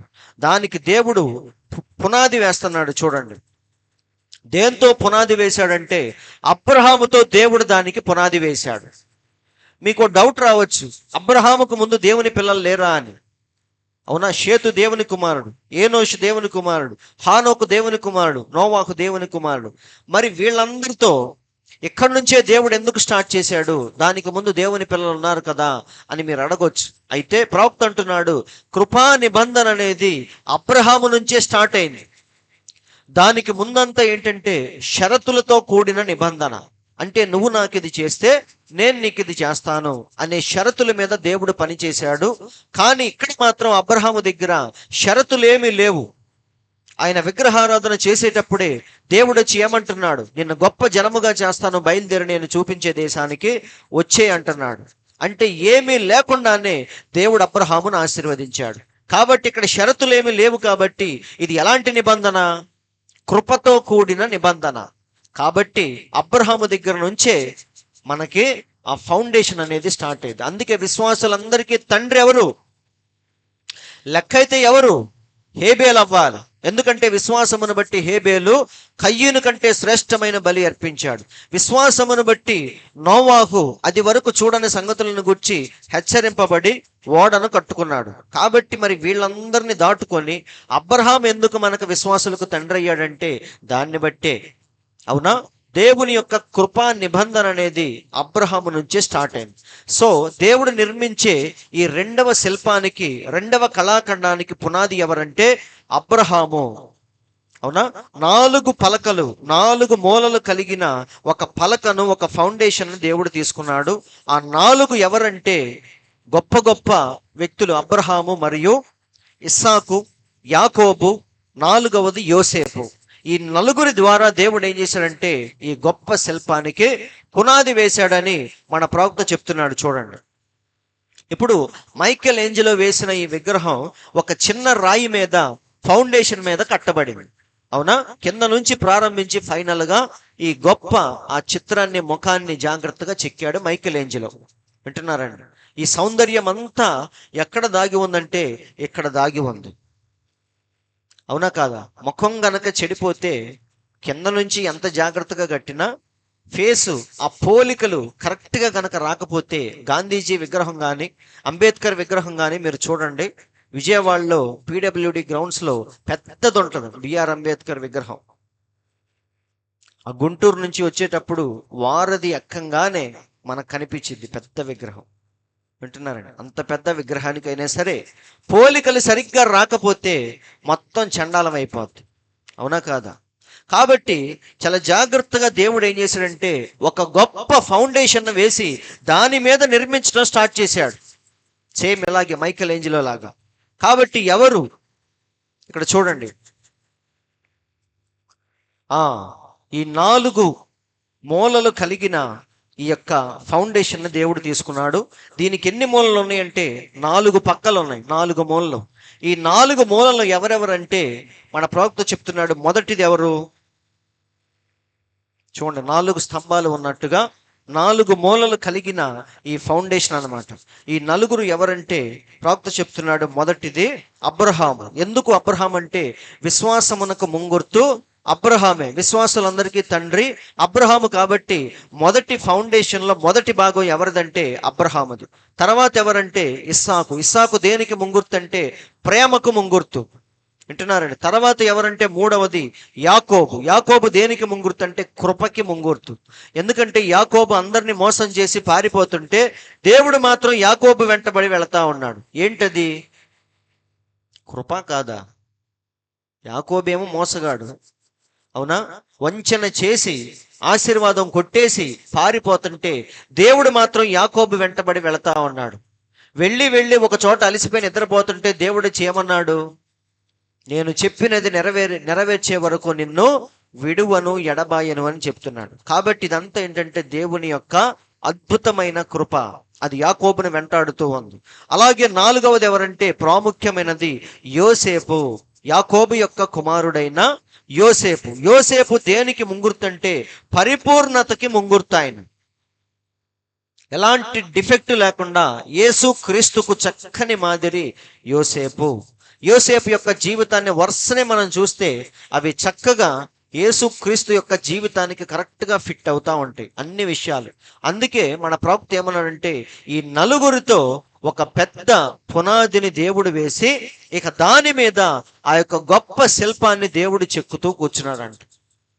అందరూ ఆలకిస్తున్నారండి. ఇక తర్వాత ఫౌండేషన్ తర్వాత ఏంటి? కింద నుంచి ఆ కాళ్ళు తొడలు ఈ శరీరం అంతా కూడా దేవుడు చెక్కుతూ ఉన్నాడు. ఈ శరీరాన్ని ఎవరితో చెక్కాడంటే పాత నిబంధన ప్రవక్తలందరితో కూడా మన దేవుడు చెక్కుతూ వచ్చాడంట. అందరూ ఆలకిస్తున్నారండి. ఫౌండేషన్ ఏమో వీరితో వేయబడింది, మిగతా శరీరం అంతా కూడా పాత నిబంధన యొక్క ప్రవక్తలందరితో ఆ శరీరాన్ని దేవుడు నిర్మించాడు. వింటున్నారండి? మొత్తానికి పూర్తి అయిపోయింది. ఇక్కడ చూడండి, మీకు అర్థమైంది. ప్రతి కళాఖండమును ఒక పునాదిపై ఉంచుదురు. శిల్పి యగు మైకెల్ ఏంజెలో మోషే విగ్రహమును 3 లేదా 4 అడుగుల చలువరాయి మీద ఉంచెను. దానికి ఒక పునాది ఉన్నది. పితరులు అను పునాది మీద దేవుడు ఈ కళాఖండమును ఉంచి పని చేయ ప్రారంభించెను. అబ్రహాము, ఇస్సాకు, యాకోబు, యోసేపులను 4 మూలలుగా ఉండిరి. ఆ పునాదికి 4 మూలలు ఎవరంటే అబ్రహాము, ఇస్సాకు, యాకోబు మరియు యోసేపు అని ప్రవక్త అంటున్నాడు. ఇక్కడ చూడండి, ఇలాంటి పునాది మీద ఇప్పుడు దేవుడు ఏం చేస్తున్నాడు? ఈ గొప్ప 2వ కళాఖండాన్ని దేవుడు అద్భుతముగా నిర్మిస్తూ ఉన్నాడు. అందరూ ఆలకిస్తున్నారు. శరీరం మొత్తం దేవుడు దేంతో చేశాడు? కింద నుంచి మైకెల్ ఏంజెలో ఏం చేశాడు? అలా కట్టుకుంటూ పైకి వెళ్ళాడు, అవునా? అలాగే దేవుడు కూడా పాత నిబంధన ప్రవక్తలందరితో ఈ శరీరాన్ని జాగ్రత్తగా నిర్మించుకుంటూ మొత్తానికి పైకి వచ్చేసాడు. ఎవరు వాళ్ళు? ఆ శరీరం అంతా ఎవరు చెప్పండి? పాత నిబంధనలో హెబ్రీయులకు రాసిన పత్రిక 11లో మనం చూస్తాం. ఈ ప్రవక్తలందరూ కూడా ఆ శరీరముగా ఉన్నారు. ఎందుకు ప్రవక్తలు అంటే ప్రవక్త అంటున్నాడు వాక్యము ఎప్పుడు ఎక్కడ ఉంటది? ప్రవక్తల దగ్గర మాత్రమే ఉంటదండి. అక్కడ ప్రార్థన చేసేవాళ్ళు ఎంతమంది అయినా ఉండొచ్చు, కానీ దేవుడు మాత్రం ప్రవక్తలతోనే మాట్లాడతాడు, అవునా? నేను మీకు ఎప్పుడు చెప్తూ ఉంటాను. ఒకసారి యెహోషాపాతు కూడా యుద్ధానికి వెళ్లే ముందు మోకరించి ప్రార్థన చేస్తా ఉంటాడు. అందరిని పిలిపించి ఉపవాసంలో పెడతాడు. అప్పుడు దేవుడు ఎవరితో మాట్లాడాడంటే డైరెక్ట్గా యెహోషాపాతుతో మాట్లాడతాడు. అక్కడ ఒక చిన్న ప్రవక్త ఉంటే ఆయన ద్వారా దేవుడు మాట్లాడతాడు. అసలు ఈ మీటింగ్ పెట్టింది ఎవరు? యెహోషాపాతు, అవునా? లెక్క అయితే దేవుడు ఎవరితో మాట్లాడాలి? యెహోషాపాతుతోనే మాట్లాడాలి. కానీ ఆ గుంపులో, ఆ సమాజంలో ఉన్న ఒక చిన్న ప్రవక్తతో దేవుడు మాట్లాడతాడు. కాబట్టి వాక్యము ఎక్కడ ఉంటుందంటే ప్రవక్తల దగ్గర మాత్రమే ఉంటుంది. కాబట్టి ఆ వాక్యముతో దేవుడు ఏం చేశాడు? ఆ శరీరాన్ని నిర్మించుకుంటూ వచ్చాడు. కాబట్టి ఆ శరీరములో, ఆ శిల్పములో అణువణువు ఏం దాగుందంటే వాక్యమే దాగి ఉంది. అవునా? వాక్యముతో అలా నిర్మించుకుంటూ వచ్చి మొత్తానికి శరీరం పూర్తిగా పూర్తి అయిపోయింది. ఇక్కడ చూడండి, గొప్ప కళాఖండమునకు ప్రవక్తలు శరీరము వలె ఉండిరి అనగా వాక్యము. దాన్ని మీరు గ్రహించగలరని నమ్ముచున్నాను. చూచారా? ప్రవక్తలు ధర్మశాస్త్రము కాదండి, ధర్మశాస్త్రము కాదు గాని ప్రవక్తలకు బయలుపరచబడిన వాక్యముండును, అదే శరీరము. కాబట్టి శరీరం ఏంటిది? ప్రవక్తల ద్వారా దేవుడు బయలుపరచబడిన వాక్యమే ఆ యొక్క శరీరము. మొత్తానికి దేవుడు, దుష్టుడు మళ్ళీ దాన్ని ఏమీ చెయ్యకుండా జాగ్రత్తగా నిర్మిస్తా ఉన్నాడు. పాపం ఆదాముని అపవాదొచ్చి మోసం చేసింది. అందుకే దేవుడు ఏం చేశాడు, ఈసారి ఇంకా జాగ్రత్తగా, ఎక్కువ జాగ్రత్తలు తీసుకొని ఈ రెండవ కళాఖండాన్ని జాగ్రత్తగా నిర్మిస్తా ఉన్నాడు. కేవలం వాక్యముతోనే. వింటున్నారండి? అక్కడ సిద్ధాంతాలు కానీ, ఆచారాలు కానీ వేరే ఏమి కూడా మనకి కనిపించవు, వాక్యం మాత్రమే మనకు కనిపించింది. కాబట్టి ఆ శిరస్సు ఎవరు? ఫైనల్గా శరీరం పూర్తయిపోయింది, ఇప్పుడు లాస్ట్లో ఏముండాలి? అన్నిటికంటే ప్రాముఖ్యమైనది శిరస్సు కావాలి. కాబట్టి ప్రవక్తలందరినీ ముగించుకొని అబ్రహాముతో మనం ప్రారంభించాం. చివరి ప్రవక్త ఎవరంటే బాప్తిస్మం ఇచ్చి యోహాను. ఇక ఆయనతో ఈ ప్రవక్తల జాబితా ఏమైపోయిందంటే ముగిసిపోయింది. మలాకీ తర్వాత దగ్గరగా 400 సంవత్సరాల వరకు ఇశ్రాయేలీయులకు ప్రవక్తలే లేరు. అలాంటి సమయంలో బాప్తిస్మం ఇచ్చి యోహాను ఎప్పుడైతే వచ్చాడో అందరూ కన్ఫ్యూజ్ అయ్యారు. ఎందుకని? ఈయనే మెస్సయ్యనేమో అని చాలా మంది భ్రమపడ్డారు. ఎందుకంటే గత 400 సంవత్సరాలుగా ప్రవక్తలు అనేవాళ్ళు లేరు. అలాంటిది సడన్ గా వచ్చి ఏం చేస్తున్నాడు? ఆయన గొప్ప మాటలు చెప్తున్నాడు. చాలా మంది వెళ్ళి బాప్తిసం పొందుతున్నారు. అందుకని ఆయనే మెస్సయ్యనేమో అని చాలా మంది భ్రమపడ్డారు. కానీ అప్పుడు ఆయన ఏమన్నాడు? ఏలియావా అంటే కాదన్నాడు, మెస్సయ్యావా అంటే కాదన్నాడు. మరి ఎవరు నువ్వంటే యెషయా గ్రంథంలో ఉన్న వాక్యాన్ని వారందరికీ చూపించాడు. కాబట్టి బాప్తిస్మం ఇచ్చి యోహాను చివరి ప్రవక్త. ఆయనతో ఈ శరీరం అనేది ఏమైందంటే నిర్మించబడటం పూర్తి అయిపోయింది. ఇక మిగిలింది ఏంటంటే శిరస్సు రావాలి. శరీరం పూర్తి చేయబడింది. ఆ శిరస్సు ఎవరంటే మన ప్రభువైన యేసుక్రీస్తే ఆ శిరస్సు అయి ఉన్నాడు. దేవునికి స్తోత్రం కలుగును గాక. శిరస్సా కాదాయన? శిరస్సే. ఎందుకో తెలుసా? దేవత్వము యొక్క సర్వ పరిపూర్ణత ఎవరిలో నివసించింది? యేసుక్రీస్తులో మాత్రమే నివసించింది. నిజమండి. అబ్రహాములో కొన్ని లోపాలు మనం పట్టుకోవచ్చు. అవునా? దేవుడి నుంచి దూరం అయిపోయిన పరిస్థితులు మనం చూడొచ్చు. అబ్రహాములో, ఇస్సాకులో చూడొచ్చు, యాకోబులో చూడొచ్చు. కానీ ప్రవక్తలందరిలో ఎంతో కొంత డిఫెక్ట్ ని మనం చూడొచ్చు. కానీ యేసు క్రీస్తులో ఏ చిన్న డిఫెక్ట్ కూడా మనం చూడలేం. అవునా? వారు కూడా దైవత్వాన్ని చూపించారు. వారు కూడా యేసుక్రీస్తును కొద్దిగా చూపించారు, పాత నిబంధన ప్రవక్తలందరూ కూడా. కానీ యేసుక్రీస్తు మాత్రమే దేవత్వం యొక్క సర్వ పరిపూర్ణతను ఆయనలో కలిగి జీవించాడు. అందుకే మనం ఏమంటాం? ఆది యందు వాక్యం ఉండెను, వాక్యము దేవుని యొద్ద ఉండెను, వాక్యమే దేవుడై ఉండెను. ఆ వాక్యమే ఒకరోజు ఏమైంది? కృప సత్య సంపూర్ణుడుగా మన మధ్యకు వచ్చాడు. కాబట్టి ఆయనలో వేలెత్తి చూపించడానికి ఎంత డిఫెక్ట్ కూడా లేదు. ఇంకొక మాటలో చెప్పాలంటే ఆ దేవాతి దేవుడే స్వయముగా మానవుడిగా దిగివచ్చాడు. ఇంకొక వ్యక్తిని పంపించలేదండి. దేవుడు యెషయాను పంపించాడు, దేవుడు ఏలియాను పంపించాడు, దేవుడు మోషేను పంపించాడు. కానీ ఒకరోజు ఆయనే దిగి వచ్చాడు. అది తేడా. యేసు క్రీస్తు అనే ఇంకొక వ్యక్తిని పంపించలేదు, కానీ ఆయనే దేవుని కుమారుడుగా భూమి మీదకి వచ్చాడు. కాబట్టి ఆయనలో ఏ ఒక్క లోపాన్ని కూడా మనం చూడలేము. ఈ గొప్ప శరీరానికి, ఈ శిల్పానికి శిరస్సు ఎవరంటే ప్రభు అయిన యేసు క్రీస్తు. అందరూ వింటున్నారండి? అందుకే పౌలు ఏమంటున్నాడు? దేవత్వం యొక్క సర్వ పరిపూర్ణత శరీరముగా క్రీస్తునందు నివసించుచున్నది. అది నిజమా అబద్ధమా? నిజమండి. ప్రవక్త చెప్తున్నాడు, తర్వాత మీరు చదువుకోండి. పితరుల ద్వారా పునాది వేయబడెను, కానీ వాక్యమై ఉన్న ప్రవక్తల ద్వారా శరీరము నిర్మించబడెను. పునాది వారితో వేశాడు దేవుడు, శరీరాన్నేమో ప్రవక్తలందరితో కలిసి ఆ శరీరాన్ని నిర్మించాడు. అంతటికి శిరస్సుకు యేసు ఇచ్చట రంగం మీదకి వచ్చెను. శిరస్సు అతుకబడింది. దేవుని యొక్క చేతి పని అంతటిని ఆయనలో మనము కనుగొనగలము. అంటే దేవుని యొక్క కళా నైపుణ్యం అంతా ఈ రెండవ శిల్పంలో మనం చూడొచ్చు. అందరూ ఆలోకిస్తున్నారండి.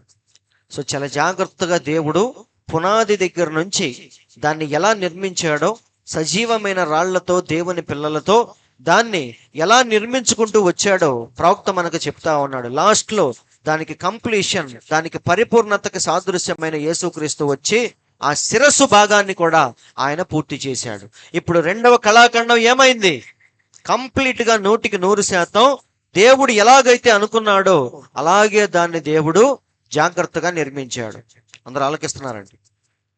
చూడండి, ఆయన యందు వాక్యం ఉండెను, వాక్యము దేవుని యొద్ద ఉండెను, వాక్యము చెక్కబడినది, ఆది యందున్న వాక్యమును మరలా ప్రతిబింబింప చేసెను. ఆయన వాక్యమై ఉండి తన స్వరూపములో ఉన్న కళాఖండములో ప్రత్యక్షమాయను. దేవుడు తిరిగి తన స్వరూపములో వచ్చెను, మానవ కళాఖండములో వాక్య రూపము ప్రతిబింబించెను. సో భూమి మీదకి వచ్చింది యేసుక్రీస్తు అనే ఇంకొక వ్యక్తి కాదు, కానీ స్వయముగా భూమి ఆకాశములను కలుగజేసిన దేవుడే ఒకరోజు మానవుడిగా భూమి మీదకి వచ్చాడు. ఆ యొక్క రెండవ కళాఖండాన్ని ఆయన పూర్తి చేశాడు పర్ఫెక్ట్గా 100%. అందరూ వింటున్నారండి. కాబట్టి భూమి మీదకి వచ్చింది ఎవరు చెప్పండి? ఈ దేవుడే భూమి మీదకి ఇలా వచ్చాడు, ఇంకొక ఆయన కాదు. అందరూ వింటున్నారండి. అందుకే దేవత్వం యొక్క సర్వ పరిపూర్ణత ఎవరిలో ఉంది? యేసుక్రీస్తులో మనం చూడొచ్చు. అందుకే మీరు గమనిస్తే ఫిలిప్ ఒకసారి అడుగుతాడు, ప్రభువా తండ్రిని ఒక్కసారి మాకు కనపరచుము అని ఫిలిప్ అడుగుతాడు. ఈ చిన్న లాజిక్ ఆయనకి తెలియలేదు. ఏంటా లాజిక్? ఆ దేవుడే భూమి మీదకి వచ్చాడు అన్న చిన్న లాజిక్ మర్చిపోయాడు ఫిలిప్. కావాలని కాదండి. ఈరోజు చాలా మంది రెటమతంగా దాన్ని ఒప్పుకోరు, చూపించినా సరే ఒప్పుకోరు. ఎందుకంటే వారికి ఆ ప్రత్యక్షత లేదు. ప్రత్యక్షత ఉంటేనే ఎవరికైనా అర్థమయ్యేది. చదువు, టాలెంట్ ఇవన్నీ పక్కన పెడితే దేవుని వాక్యాన్ని అర్థం చేసుకోవాలంటే ఏం కావాలి? అందుకే అబ్రహాము కన్నులెత్తి చూసినప్పుడు 3 మనుషులు కనిపించారు, కానీ వెళ్ళి ప్రభువా అని చెప్పి ఒక ఆయనకే దండం పెట్టాడు. కానీ లోతు మాత్రం 2 చూసి ప్రభువులారా అని సంబోధించాడు. అందుకే దేవుడు ఆనందంగా అబ్రహాము ఇంటికి వెళ్ళాడు, ఆయన పెట్టినవన్నీ తిన్నాడు. కానీ దూతలు మాత్రం ఏమన్నారు లోతుతో చెప్పండి? లోతు అడుగుతాడు, అయ్యా ఈ రాత్రి మా ఇంట్లో బస చేయండి అంటాడు. అప్పుడు వాళ్ళిద్దరు ఏమన్నారు? రాము కాదు, నడి రోడ్డు మీద పడుకుంటాం కానీ నీ గడప మాత్రం తొక్కము అన్నారు. అది లోతు యొక్క స్టాండర్డ్. లోతు యొక్క ఆత్మీయ పరిస్థితి అలా ఉందన్నమాట. కానీ అబ్రహాము యొక్క స్టాండర్డ్ ఎలా ఉంది? పర్ఫెక్ట్గా ఉంది. వింటున్నారండి. అందుకే వెంటనే గుర్తుపెట్టాడు, పరుగున ఇంటికి తీసుకెళ్ళాడు, గంతులు వేసుకుంటా ఆయన చేయాల్సిన అతిథి సత్కారం అంతా చేశాడు. అందుకే లాస్ట్లో ఏమంటున్నాడు? నేను చెయ్యబోవు కార్యమును నా స్నేహితుడైన అబ్రహాముకు దాచెదనా అన్నాడా లేదా? దేవుడు కూడా అంతే విలువిచ్చాడు అబ్రహాముకి. సో అంతా దేని మీద ఆధారపడింది బైబిల్ అంటే? ప్రత్యక్షత మీద ఆధారపడింది. వింటున్నారండి. కాబట్టి అందుకే దేవుడు కూడా ఈ బండ మీద నా సంఘాన్ని కడతా అన్నాడు. ఏంటా బండ అంటే? ప్రత్యక్షత అనే బయలుపాటు మీద, బండ మీద ఈరోజు మనం కట్టబడాలి. సో ఫిలిప్పు ఎందుకు అడిగాడంటే, మాటికి మన దేవుడు తండ్రి తండ్రి అంటున్నాడు కాబట్టి ప్రభువా ఒక్కసారి తండ్రిని కూడా మాకు చూపించు అన్నాడు. అప్పుడు దేవుడు ఏం చేశాడు?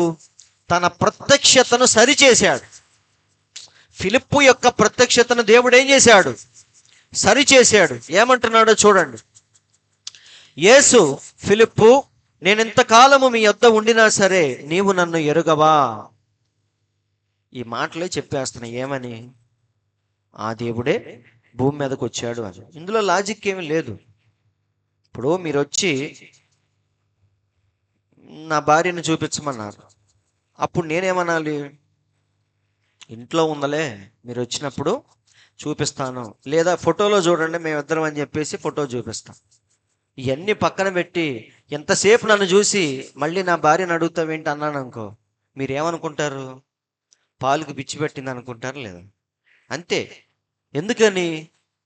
భార్యాభర్తలు ఏక శరీరమే, కానీ వ్యక్తులు మాత్రం 2 ఉన్నారు. మా మనసులు కలవచ్చు కానీ శరీరాలు మాత్రం రెండు ఉన్నాయి. వింటున్నారండి? కానీ ఇక్కడ దేవుడు ఏమంటున్నాడు? ఫిలిప్పు, నన్ను చూసావు కదా, మళ్ళీ తండ్రిని చూపించమని ఎలా చెప్పుచున్నావు? ఫిలిప్పు, నేను ఇంతకాలము మీ యొద్ద ఉండినా సరే నీవు నన్ను ఎరుగవా? ఏమంటున్నాడు? నీకు నేను తెలీదా అంటున్నాడు. నువ్వు తెలుసు ప్రభువా, మాకు కావాల్సింది ఎవరు? తండ్రి అంటున్నాడు ఫిలిప్పు. కానీ దేవుడు ఏమంటున్నాడు? ఇంతకాలం నేను నీతో ఉంటే మళ్ళీ ఏమంటున్నావు? నన్ను చూచిన వాడు తండ్రిని చూచి ఉన్నాడు గనుక తండ్రిని మాకు కనపరచమని ఎలా చెప్పుచున్నావు? చాలా క్లియర్గా ఉంది. ఇంకా దాని గురించి ఎందుకు మనం? ఇంకొక చోట ఏమంటాడో చూడండి. యోహాను సువార్త 12:44 ఇదే మాట ఇంకొంచెం క్లియర్గా చెప్తున్నాడు. యేసు బిగ్గరగా ఇట్లా, నేను నా యందు విశ్వాసం ఉంచువాడు నా యందు కాదు, నన్ను పంపిన వాని యందే విశ్వాసం ఉంచుచున్నాడు. అలాగే నన్ను చూచువాడు నన్ను పంపిన వారినే చూచుచున్నాడు. అవునా? కాబట్టి చాలా క్లియర్గా ఉంది. ఇక్కడ మనం చుట్టు పిక్కోవాల్సిన పని లేదండి. కానీ పాస్టర్లు ఏం చేస్తున్నారు?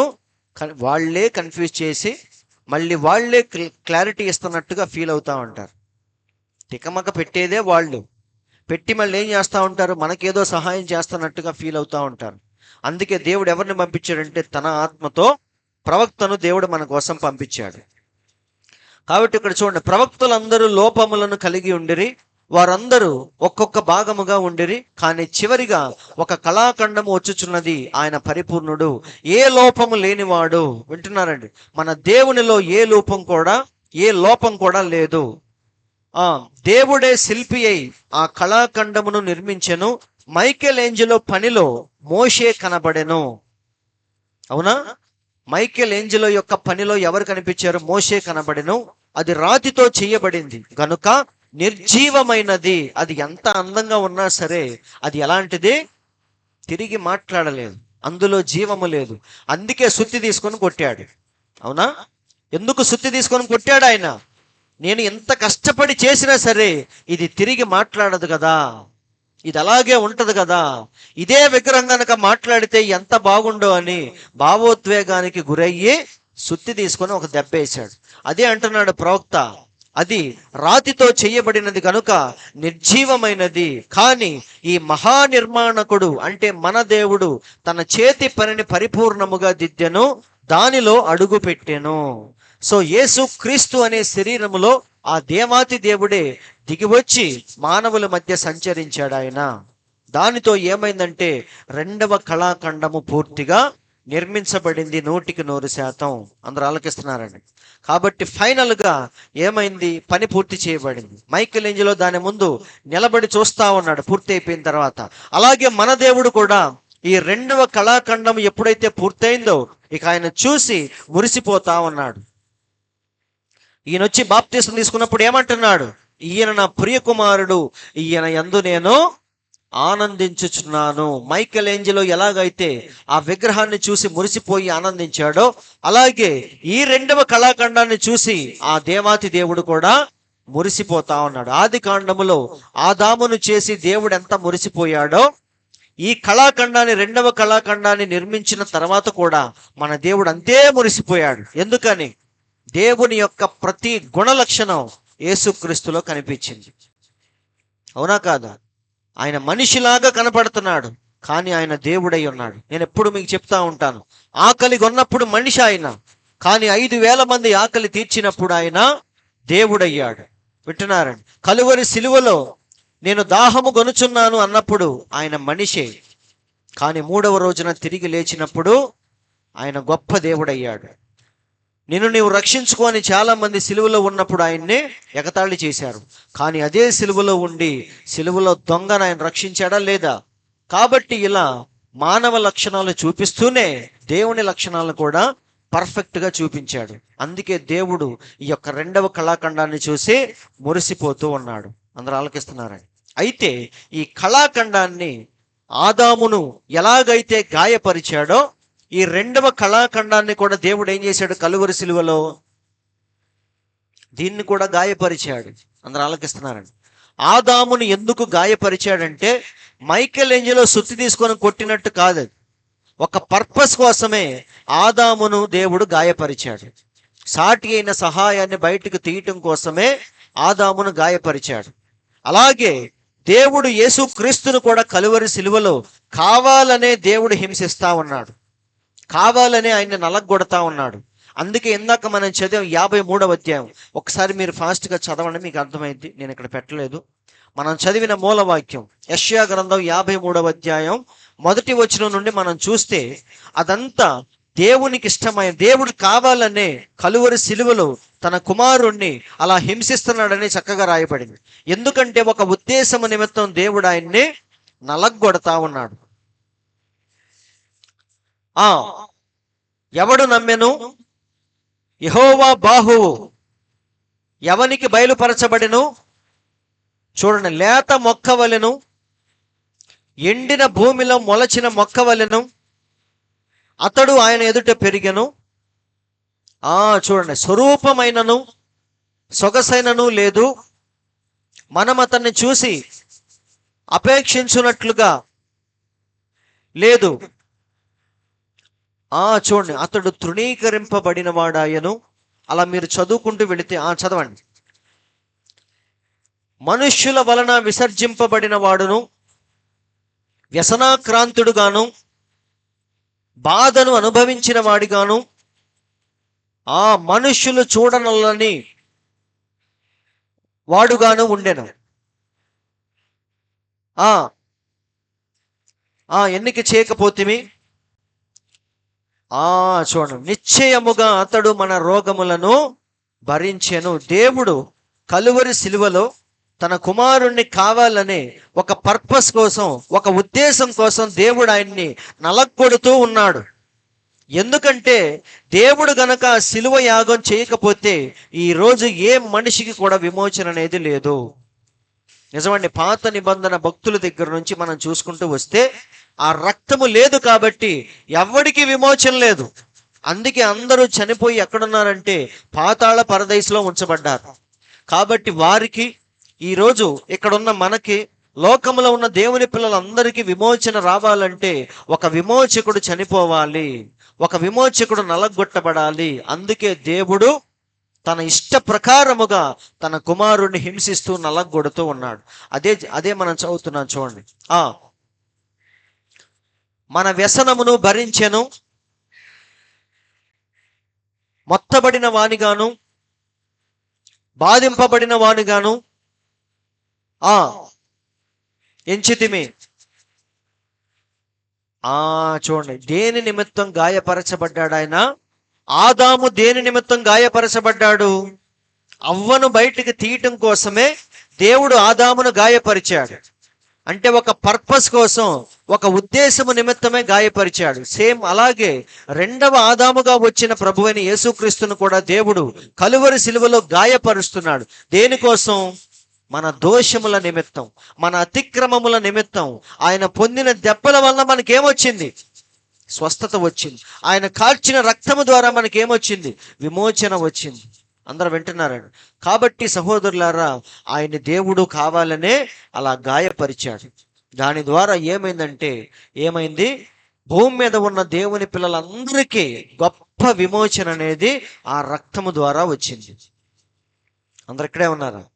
కాబట్టి దేవుడు చేసే ప్రతి పని, ఇక్కడ చూడండి, దేవుడు ఆయనను చూసి ఎంతో ఆవేశము పొందెను. విమోచకుని యొక్క పరిపూర్ణ స్వరూపమును చూసి ఆయన ఎంతో ఉప్పొంగెను. యేసే ఆ విమోచకుడు. దేవుడు కొట్టబడుటకు ఇష్టపడెను, జరిమానాను సొంతగా చెల్లించగోరెను. దేవుడు క్రీస్తు ఒకటి అయ్యను, దేవుడు కొట్టబడి గాయపరచబడును. అందుకే యెషయా చెప్పాను ఏమని? ఆయన దేవుని చేత కొట్టబడిన వానిగాను, శ్రమపరచబడిన వానిగాను ఉండెను. ఆయన మన అతిక్రమముల నిమిత్తము గాయపరచబడెను, మన పాపముల నిమిత్తము నలగొట్టబడెను. సహజాతీతుడకు వాడు మరణమును రుచి చూచినట్లుగా ఆ దేవుని యొక్క పరిపూర్ణ కళాఖండము కొట్టబడెను. అందరు ఇక్కడే ఉన్నారా? సో ఇక్కడ ప్రవక్త ఏమంటున్నాడో చూడండి. ఇప్పుడు ఆయన విమోచకుడుగా మారాలి అంటే హేబేలులో ఉండి విమోచకుడుగా ఉండలేడు. ఆయన హేబేలులో దేవుడు కనిపించాడు, నిజమే. వాక్యం ఉంది కాబట్టి యేసుక్రీస్తు యొక్క గుణలక్షణాలు వీరందరూ చూపించారు. పాత నిబంధన ప్రవక్తలందరూ కూడా యేసుక్రీస్తు యొక్క లక్షణాలు కొద్ది కొద్దిగా చూపించారు. వారిలో వాక్యం ఉంది కాబట్టి నేను ఎప్పుడు మీకు చెప్తా ఉంటాను. దావీదు ఏమన్నాడు? నా తండ్రి నా తండ్రి నన్నేలా విడనాడితివి అన్నాడు. అది ఎవరు పలికిన మాట అంటే, రేపు యేసుక్రీస్తు వచ్చి కలువరి శిలువలో చెప్పే మాటను ముందుగానే దావీదు మనకి చెప్పాడు. అందరూ ఆలకిస్తున్నారు. కాబట్టి పాత నిబంధన ప్రవక్తలందరిలో యేసుక్రీస్తు యొక్క లక్షణాలు మనకి కొద్ది కొద్దిగా కనిపిస్తాయి, కానీ వారెవ్వరూ కూడా మనకు విమోచకుడుగా లేరు. అవునా? హేబేలు కార్చిన రక్తం మనకు దేనికి పనికిరాల. మోషే కార్చిన రక్తం, ఇలా ఎవ్వరి రక్తం కూడా మనకు సెట్ అవ్వలేదు. ఎందుకంటే ఆ పాపము లేకుండా పరిశుద్ధముగా ఉన్న రక్తం మాత్రమే మనల్ని విమోచించగలదు. అదే ప్రవక్త అంటున్నాడు చూడండి, ఆయనే స్వయముగా దాన్ని అనుభవించవలెను, కానీ వారు ఆయనలో ఒక భాగముగా మాత్రమే ఉండిరి. ఇక్కడ ప్రవక్త ఒక మంచి మాట చెప్తున్నాడు చూడండి. ఇప్పుడు దేవుడు ప్రవక్తల్లో ఉండి ఈ గొప్ప కార్యాన్ని చేయలేడు. మన దేవుడు సహజాతీతుడు గనక ఆ గొప్ప దేవుణ్ణి ఆయన భూమి మీదకి వచ్చి రక్తము కార్చాలంటే ఖచ్చితంగా శరీరంలోనికి రావాలి. అలాగే ఉండి రక్తము కార్చలేడు, అలాగే ఉండి మనుషుల్ని విమోచించలేడు, అలాగే ఉండి మనకి ఆయన ఏమీ చేయలేడు. అందుకే దేవుడు ఏం చేశాడంటే తన్ను తానే ఒక మానవునిలో మరుగు చేసుకొని మానవుని ద్వారా ఆ పనులన్నీ కూడా చేశాడు. రక్తము కార్చాడు, మన పాప భారాన్ని భరించాడు. కాబట్టి ఫైనల్గా మనకు ఆయన విమోచకుడుగా మార్చబడ్డాడు. వింటున్నారండి? ఇప్పుడు యేసుక్రీస్తును మనం ఇలా చూసి ఏమనుకుంటామంటే, యేసుక్రీస్తును కలువరి సిలువలో మనం చూసి ఆయన ఓడిపోయినట్టుగా మనకు కనిపిస్తాడు. కానీ ఆ సిలువ యాగము ద్వారా దేవుడు ఏం చేశాడంటే ఆ సర్పం యొక్క తలను ఏం చేశాడు? ఆయన చిత్తగొట్టాడు. వింటున్నారండి? అలా భూమి మీద సర్పం యొక్క తలను ఏ ప్రవక్త కూడా చితగొట్టలేకపోయాడు.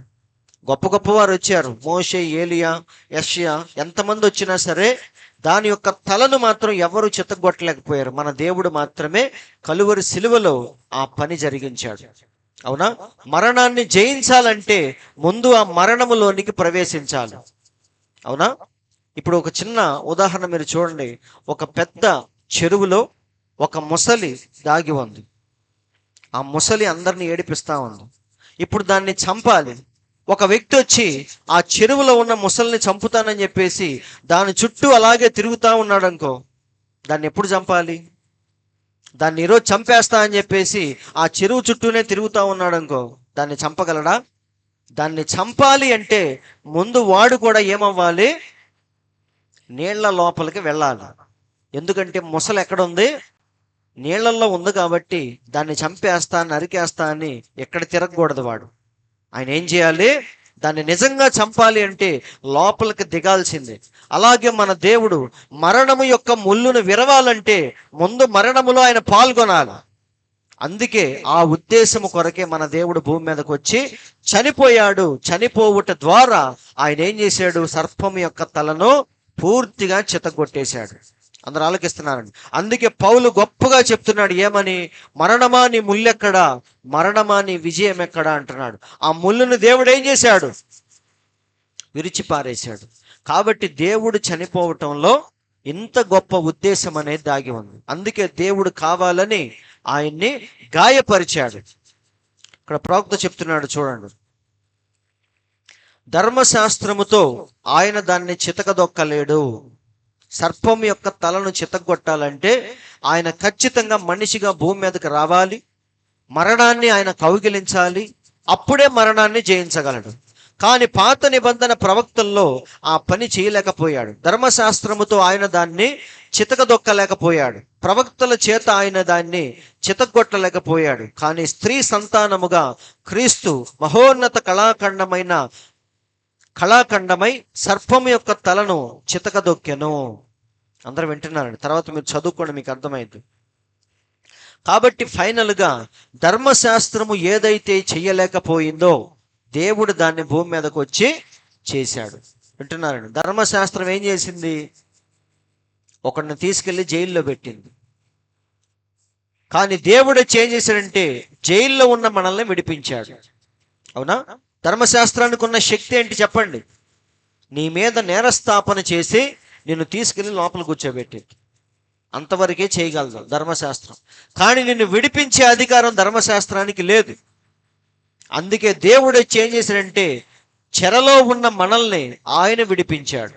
అవునా? అందుకే పౌలు చక్కగా రాస్తున్నాడు, ధర్మశాస్త్రము దేన్ని చేయజాలకపోయేనో దానిని దేవుడు చేశాను. అందరూ ఆలకిస్తున్నారండి. కాబట్టి దేవుడు పొందిన శిలువ మరణములో ఇంత గొప్ప మర్మం దాగి ఉంది.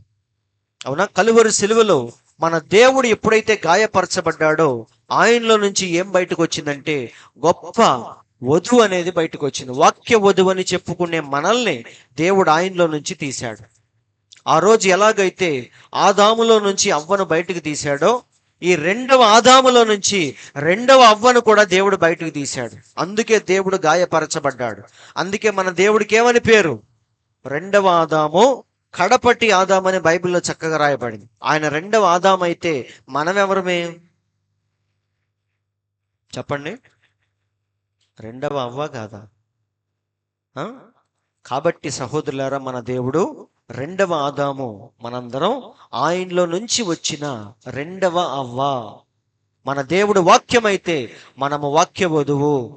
కాబట్టి వాక్యముల నుంచి ఏమొచ్చింది? మళ్ళీ వాక్యమే వచ్చింది. అందుకే ఆదాము ఏమన్నాడు? నా మాంసములో మాంసము, నా ఎముకల్లో ఎముక అని చెప్పాడు. ఇక్కడ చూడండి, ఆదిలో ఆదాము పక్కను ఆయన కోసినప్పుడు అందులో నుండి ఒకటి తీసెనని మనము మరువరాదు.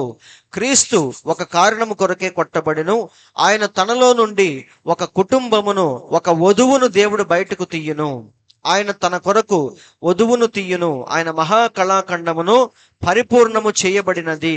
కాబట్టి యేసుక్రీస్తును గాయపరచుట ద్వారా ఆయనలో నుంచి ఎవరు బయటకు వచ్చారంటే ఇక్కడ కూర్చున్న మనందరం, వధువులో ఉన్న ప్రతి సభ్యుడు ఆయనలో నుంచి బయటకు వచ్చారు. అందరూ ఆలకిస్తున్నారని. అందుకే దేవుడు ఏమన్నాడు చెప్పండి? నేను వెళ్ళిపోవుట వలన మీకు ప్రయోజనము అన్నాడా లేదా? ప్రభువా మమ్మల్ని విడిచిపెట్టి వెళ్ళొద్దు అని శిష్యులందరూ అంటుంటే దేవుడు ఏమంటాడు? నేను వెళితేనే మీకు ప్రయోజనం అంటున్నాడు. ఎందుకని? నేను వెళితే మళ్ళీ ఆత్మగా మీ లోపలికి నేను రాగలను. నేను ఇక్కడే ఉంటే మీ లోపలికి రాలేను కదా. కాబట్టి నేను వెళ్ళిపోవుట మీకు ప్రయోజనకరము అని చెప్పాడు. నిజంగానే మన దేవుడు వెళ్ళిపోయి ఆత్మస్వరూపిగా మళ్ళీ సంఘములోనికి ఆయన దిగి వచ్చాడు. అందరూ ఆలకిస్తున్నారండి. కాబట్టి చాలా జాగ్రత్తగా చూడండి. ఆది కాండంలో దేవుడు ఆదామును నిర్మించి ఆదాములో నుంచి ఎలాగైతే అవ్వను బయటికి తీశాడో సేమ్ అలాగే ఈ రెండవ కళాఖండమైన యేసు క్రీస్తులో నుంచి దేవుడు ఎవరిని తీశాడు? మళ్ళీ తన వధువును, వాక్య వధువును దేవుడు మళ్ళీ బయటికి తీశాడు. ఆదాము నిద్ర మేలుకొని చూసేసరికి తనలాంటి ఒక సృష్టిని పక్కనే చూశాడు. అవునా? ఆయన లాగే ఉంది. సేమ్ అలాగే యేసు క్రీస్తులో నుంచి బయటకు వచ్చిన వధువు కూడా సేమ్ ఆయన లక్షణాలు కలిగే ఈ భూమి మీద జీవిస్తూ ఉంది. అందరూ ఆలకిస్తున్నారండి. దానికి పెంతుకొస్తు పండుగ రోజున మన దేవుడు దానికి పునాది వేశాడు. సో మొత్తం ఎన్ని కళాఖండాలు చెప్పండి? మొత్తం 3. ఆది కాండములో ఆదామును దేవుడు నిర్మించాడు. అది మొట్టమొదటి కళాఖండము. అయితే దుష్టుడు వచ్చి ఆ కళాఖండాన్ని పాడు చేశాడు. అప్పుడు దేవుడు మళ్ళీ వెంటనే రెండవ కళాఖండాన్ని దేవుడు నిర్మిస్తూ ఉన్నాడు. పాత నిబంధన ప్రవక్తల ద్వారా ఆ శరీరాన్ని పూర్తి చేసి లాస్ట్లో ఆయనే శిరస్సుగా వచ్చి దాన్ని పరిపూర్ణము చేశాడు. దాన్ని చూసి మళ్ళీ దేవుడు మురిసిపోయి దాన్ని గాయపరిచి అందులో నుంచి మళ్ళీ దేన్ని బయటికి తీశాడు? ఆ వధువు అని చెప్పుకునే మనల్ని దేవుడు మళ్ళీ అందులో నుంచి బయటికి తీశాడు. ఇప్పుడు 2000 సంవత్సరాల నుంచి దేవుడు దీన్ని ఏం చేస్తున్నాడు? దీన్ని మళ్ళీ పరిపూర్ణమైన స్వారూప్యంలోనికి దీన్ని మారుస్తూ ఉన్నాడు. ఇది 3వ కళాఖండము. అందరూ ఆలకిస్తున్నారండి. సో ఆది కాండంలో దుష్టుడు ఎలాగైతే ఈ మొదటి కళాఖండాన్ని పాడు చేశాడో మళ్ళీ ఆ తప్పులు జరగకుండా ఉండటానికి దేవుడు ఏం చేస్తున్నాడు? మొత్తం కుయుక్తులన్నీ కూడా ఈ రెండవ అవ్వకు దేవుడు తెలియచేస్తా ఉన్నాడు. అందుకే పౌలు ఏమన్నాడు?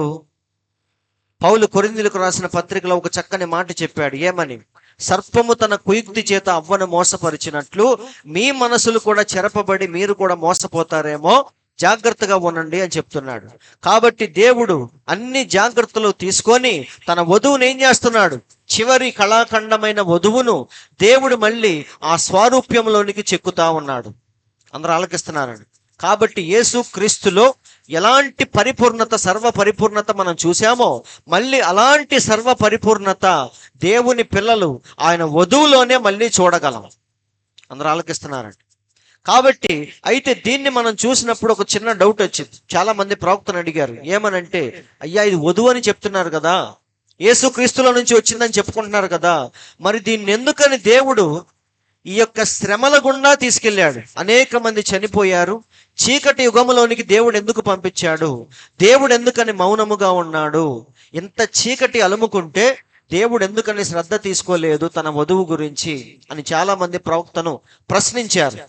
అయితే ప్రవక్త చక్కని సమాధానం చెప్పాడు. ఏమనంటే, గోధుమ గింజ ఫలించాలంటే ముందు అది ఏమవ్వాలి? భూమిలో పడి చనిపోయి కుళ్ళిపోతేనే అది విస్తారముగా ఫలించిద్దని యేసయ్య భూమి మీద ఉన్నప్పుడు చెప్పాడు. కాబట్టి ఆ గోధుమ గింజ, ఆ వాక్యం ఏమైంది? ఇక్కడ ప్రారంభించబడింది. అయితే తర్వాత అది భూమిలో పడి చచ్చిపోయి కుళ్ళిపోయి చీకట్లోనికి వెళ్ళిపోయింది. అయితే దీని తర్వాత దేవుడు మళ్ళీ ఏం చేశాడు? ఒక గొప్ప పునరుద్ధరణను తీసుకొచ్చాడు. మళ్ళీ అది చిగురించటం, ఫలించటం, అవునా, కాయలు కాయటం, ఇవన్నీ కూడా తర్వాత మనం చూస్తాం. అందరూ ఆలకిస్తున్నారు. కాబట్టి ఇదంతా దేవుని యొక్క కళా నైపుణ్యం కలిగిన పనిది. ఈ గొప్ప పనిలో ఇవన్నీ మనం చూడొచ్చు. ఇందులో ఏం కనిపిస్తుందో మనకి? దేవుని యొక్క ప్రణాళిక, దేవుని యొక్క ఆలోచనలో ఏమేమైతే ఉన్నాయో వాటన్నిటిని మనం ఇక్కడ చూడొచ్చు. దేవుడు ఎలా పెంతుకొస్తు పండుగ రోజున దిగి వచ్చాడు, దాని తర్వాత సంఘకాలాన్ని ఎలా ప్రారంభించాడు, పౌలు ద్వారా దాన్ని ఎలా కొనసాగించాడు, దాని తర్వాత ప్రవక్తలను ఎలా భూమి మీదకి పంపించాడు, ఫైనల్ గా లోదర్ ద్వారా గొప్ప పునరుద్ధరణ ఎలా తీసుకొచ్చాడు, ఇవన్నీ చూస్తున్నప్పుడు మనకి ఏమర్థమైద్ది? దేవుని యొక్క కళా నైపుణ్యం ఏంటో ఇక్కడ మనకు తెలుస్తూ ఉంటది. అందరూ వింటున్నారండి? చూడండి, ఇక్కడ అదే విత్తనం భూమిలో పడి చనిపోవాలి, తర్వాత అది విస్తారంగా ఫలించిద్దని ప్రవక్త ఇక్కడ చెప్తున్నాడు. తర్వాత మీరు చదువుకోండి. సో కాబట్టి ఈ 4వ సంఘకాలం వరకు సంఘం అనేది పూర్తిగా చీకట్లోకి వెళ్ళిపోయింది. కానీ 5వ సంఘకాలం నుంచి దేవుడు ఏం చేశాడంటే, మళ్ళీ చనిపోయిన గోధుమ గింజను తిరిగి మళ్ళీ జీవింపజేస్తూ ఉన్నాడు. అందులో నుంచి మెల్లిమెల్లిగా అది మొలకెత్తడం ప్రారంభించింది. అవునా? మార్టిన్ లూథర్ ద్వారా, వెస్లీ ద్వారా, తర్వాత ఈ 7వ సంఘకాలం ప్రారంభంలో ఏమొచ్చిందంటే పెంతుకొస్తు అనుభవం అనేది వచ్చింది. నేను ఆల్రెడీ మీకు చెప్పాను, 1906లో అది వచ్చింది. అయితే అందరు ఏమనుకున్నారంటే ఇదే పెంతుకొస్తు అనుభవం అనుకున్నారు. కానీ వారు కూడా శాఖగా మారిపోయారు. అప్పుడు దేవుడు దాన్ని కూడా దాటుకొని ఎక్కడికి వచ్చాడంటే పరిపూర్ణత దగ్గరకు వచ్చాడు. మన ప్రవక్త ద్వారా పరిశుద్ధాత్మ బాప్తిస్మంలోనికి దేవుడు తన పిల్లలందరినీ నడిపించాడు. అదే పరిపూర్ణత. వింటున్నారండి? 1906లో వారు మాట్లాడిన భాషలు, వారు తీసుకొచ్చిన వరాలు అది కాదండి. అది సంపూర్ణత, పరిపూర్ణత కాదు. ఈరోజు చాలా మంది అనుకునేది ఏంటంటే, క్రైస్తవులు ఆ యొక్క ఆత్మీయ వరాలు, ఆ ఫలాలు, ఇక్కడ వచ్చిన భాషలు, వరాలు, వీటితోనే చాలా మంది ఇక్కడే సెటిల్ అయిపోయారు. కానీ దేవుడు ఏమంటున్నాడంటే ఇది కూడా కాదు, తొక్క విత్తనముతో వారసురాలు కాదు. తొక్కను చూసి మనం ఏమనుకుంటాం? బయట నుంచి ఇది కూడా గోధుమ గింజలాగే ఉంది అనుకుంటాం. కానీ దాన్ని గట్టిగా నొక్కితే గింజ ఎక్కడ ఉంటుంది? దాని లోపల ఉంటుంది. ఆ తొక్కను కూడా మనం విప్పదీస్తే అప్పుడు ఒరిజినల్ గింజ అనేది లోపల ఉంటుంది. కానీ పైన చూసేటప్పుడు ఎలా ఉంటుంది? ఇది కూడా గింజేనేమో అన్నట్టుగా ఉంటుంది. కాబట్టి దేవుడు పంపించిన ఆ భాషలు కానీ, వరాలు కానీ అది కాదండి సంపూర్ణత. అది కూడా దాటుకొని మనం ఎక్కడికి వెళ్ళాలి? పరిశుద్ధాత్మ బాప్తీసాన్ని ఎప్పుడైతే మనం పొందుతామో అప్పుడు యేసు క్రీస్తు యొక్క జీవం మనలోకి పూర్తిగా వచ్చింది. అప్పుడు యేసయ్య లాంటి జీవితాన్ని మనం కూడా గడుపుతాం. అది అపోస్తుల్లో, ప్రవక్తల్లో మనం చూడొచ్చు. ఆది అపోస్తుల్లో పూర్తిగా వారు పరిశుద్ధాత్మ చేత నింపబడ్డారు. కాబట్టి మళ్ళీ యేసయ్య లాంటి జీవితం వారిలో కనిపించింది. అవునా? ఇలా దేవుడు ఏం చేస్తున్నాడు? తన యొక్క 3వ కళాఖండాన్ని, తన వధువుని తన స్వారూప్యంలోనికి దేవుడు చెక్కుతూ మలుస్తూ ఉన్నాడు. అందరూ ఆలకిస్తున్నారండి. కాబట్టి సహోదరులారా, ఇక్కడ ప్రవక్త అదే చెప్తున్నాడు. చూడండి, తర్వాత మీరు చదువుకోండి, మీకు అర్థమైంది. అంటే అది ఎలా, గోధుమ గింజ ఎలా మళ్ళీ మొలకెత్తి దాని యొక్క ఒరిజినల్ రూపంలోనికి వచ్చిందో ప్రవక్త ఇక్కడ చెప్తున్నాడు. అబ్రహాముతో ఆయన ప్రారంభించెను. ఆదాముతో మొదటి కళాఖండం నాశనం అయిపోయింది. అబ్రహాముతో మళ్ళీ దేవుడు ఏం చేశాడంటే రెండవ కళాఖండాన్ని ప్రారంభించాడు. అవునా? మొదటి మహోన్నత కళాఖండము పతనమైన తరువాత అబ్రహామును పునాదిగా ఆయన చేసుకొని మరొక మహాకళాఖండమును నిర్మించ పూనుకొనెను. ఇది రెండవది. మరో మహాకళాఖండమును నిర్మించుట ఆయన పెంతుకొస్తు దినమున ప్రారంభించెను. ఇది మూడవది. మొత్తం మూడు వచ్చినాయి కదా, కన్ఫ్యూజ్ ఏమి అవ్వట్లేదుగా. ఫస్ట్ కళాఖండం ఏంటి? ఆదాం, అది నాశనం అయిపోయింది. రెండవది ఏంటి? పాత నిబంధన ప్రవక్తలతో ఆయన మళ్ళీ నిర్మించి లాస్ట్లో ఆయనే శిరస్సుగా వచ్చి దాన్ని పూర్తి చేశాడు. అది రెండవది. అవునా? అందులో నుంచి దేవుడు ఏం చేశాడంటే అలాంటి కళాఖండాన్ని ఇంకొక దాన్ని దేవుడు బయటికి తీసుకొచ్చాడు. అది మూడవది. ఇప్పుడు ఆ మూడవ దాన్ని దేవుడు ఏం చేయబోతున్నాడు? మళ్ళీ ఆయన స్వారూప్యంలోనికి ఎగ్జాక్ట్గా దాన్ని చెక్కే ప్రయత్నంలో ఉన్నాడు. అందరూ ఆలకిస్తున్నారండి. కాబట్టి ఒకరోజు ఫైనల్గా ఇప్పుడు ఆదాము ఏం చేశాడు చెప్పండి? ఆదాము నిద్ర మేలుకొని చూడగానే తనలాంటి ఒక శరీరాన్ని, సృష్టిని చూశాడు. చూడగానే ఏమన్నాడు? నా మాంసములో మాంసం అని చెప్పి ఆమెను హత్తుకున్నాడు. సేమ్ అలాగే ఒకరోజు దేవుడు ఈ వాక్య వధువు ఎప్పుడైతే పూర్తిగా ఆయన స్వారూప్యంలోనికి వచ్చేస్తుందో అప్పుడు దేవుడు ఏం చేస్తాడు? ఆమెను కూడా హత్తుకోబోతున్నాడు. అదే రహస్యమైన రాకడ. దానికోసమే మనందరం ఈరోజు ఎదురు చూస్తా ఉన్నాం. కాబట్టి దేవుడు వచ్చేది దేనికోసం? ప్రార్థన చేసే వాళ్ళందరి కోసం కాదండి. ఆ లెక్కను చూస్తే దేవుడు ప్రపంచంలో 80% మందిని పరలోకం తీసుకెళ్ళాలి. కానీ బైబిల్లో ఏమనుంది? పిలవబడిన వారు అనేకులు, ఏర్పరచబడిన వారు కొద్ది మందే. కాబట్టి ఇన్ని లక్షల మంది, కోట్ల మంది క్రైస్తవుల్లో వాక్య వధువు మాత్రం కొద్ది మందే ఉంటారు. వారి కోసమే దేవుడు రాబోతున్నాడు. అవునా? ఇక్కడ చూడండి, ప్రవక్త కూడా అదే అంటున్నాడు. ఇది దేవుని యొక్క మహోన్నత కళాఖండం. ఇక్కడున్న నిజ కుటుంబీకులు దాని ప్రతిరూపములు. ఆ కళాఖండము యొక్క ప్రతిరూపములే ఈరోజు మనందరం. చూసారా? మహోన్నత కళాఖండ కుటుంబము మరలా వచ్చి ఉన్నది. క్రీస్తు మరియు ఆయన వధువు వచ్చుటకు సిద్ధముగా ఉన్నారు. కడపటి ఆదాము మరియు కడపటి అవ్వ తన ఇంటికి వచ్చుటకు ఇప్పుడు సిద్ధముగా ఉన్నారు. ఇదంతయు విమోచనకు సాదృశ్యము. అందరూ వింటున్నారండి. సో ఫైనల్ గా ఏమవబోతుంది? కడపటి ఆదాము, కడపటి అవ్వ ఇద్దరు ఏమవబోతున్నారు? రహస్యమైన రాకడలో వాళ్ళిద్దరూ ఏకము కాబోతున్నారు. ఒకరోజు 1000 ఏళ్ల పరిపాలన కోసం మళ్ళీ ఇద్దరు కలిసి భూమి మీదకి రాబోతున్నారు. కాబట్టి ఈ గొప్ప మహోన్నత కళాఖండములో మనందరం ఈరోజు భాగస్థులుగా ఉన్నాం. అందరూ వింటున్నారండి. మనల్ని చెక్కటానికి దేవుడు చాలా కష్టపడుతున్నాడు. ఎందుకంటే మనం నీచులమి, పాపులమి. ఒక్కొక్కడిలో భయంకరమైన జీవితం ఉంది.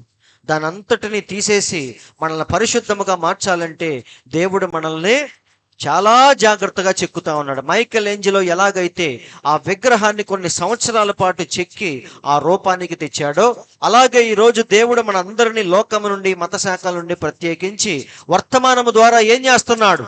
మనల్ని మళ్ళీ ఆ రూపంలోనికి దేవుడు చెక్కుతా ఉన్నాడు. అందరూ వింటున్నారండి. కాబట్టి ఆ కళాఖండంలో ఈరోజు మనందరం భాగస్థులుగా ఉన్నాం. అవునా? దేవుడు రేపు వచ్చేది ఎవరి కోసం చెప్పండి? తనలో నుంచి వచ్చిన ఆ కళాఖండాన్ని స్వీకరించడానికే దేవుడు వస్తున్నాడు. ప్రార్థన చేసే వాళ్ళందరి కోసం దేవుడు రావట్లేదు. వింటున్నారు? ఈరోజు చాలా చర్చీలు, చాలా మంది పాస్టర్లు దేవుడు మా దగ్గరికి వస్తాడు అనుకుంటున్నారు. కానీ దేవుడు వచ్చేది ఎవరి కోసం? ఆ రోజు ఏదైనా తోటలో ఎన్నో ఉన్నాయి. కోతి ఉంది, మనిషిలాగే ఉంది, కానీ కోతిని ఆదాము హత్తుకోలేదు. చింపాంజీ ఉంది, మనిషిలాగే చేస్తుంది, కానీ చింపాంజీని ఆదాము హత్తుకోలేదు. గొరిల్లా ఉంది, గొరిల్లా కూడా మనిషిలాగే ఉంది, కానీ దాన్ని హత్తుకోలేదు. కానీ ఎవరిలో నుంచి అయితే, ఆదాములో నుంచి ఏదైతే బయటకు వచ్చిందో మళ్ళీ దాన్నే హత్తుకున్నాడు. అలాగే మన దేవుడు కూడా రేపు వచ్చేది ఎవరి కోసం అంటే, ఆయనలో నుంచి ఎవరైతే వచ్చారో, ఎవరైతే ఆ పరిపూర్ణ స్వారూప్యంలోనికి మార్చబడ్డారో మళ్ళీ అదే కళాఖండాన్ని హత్తుకోవటానికి ఆయన రాబోతున్నాడు.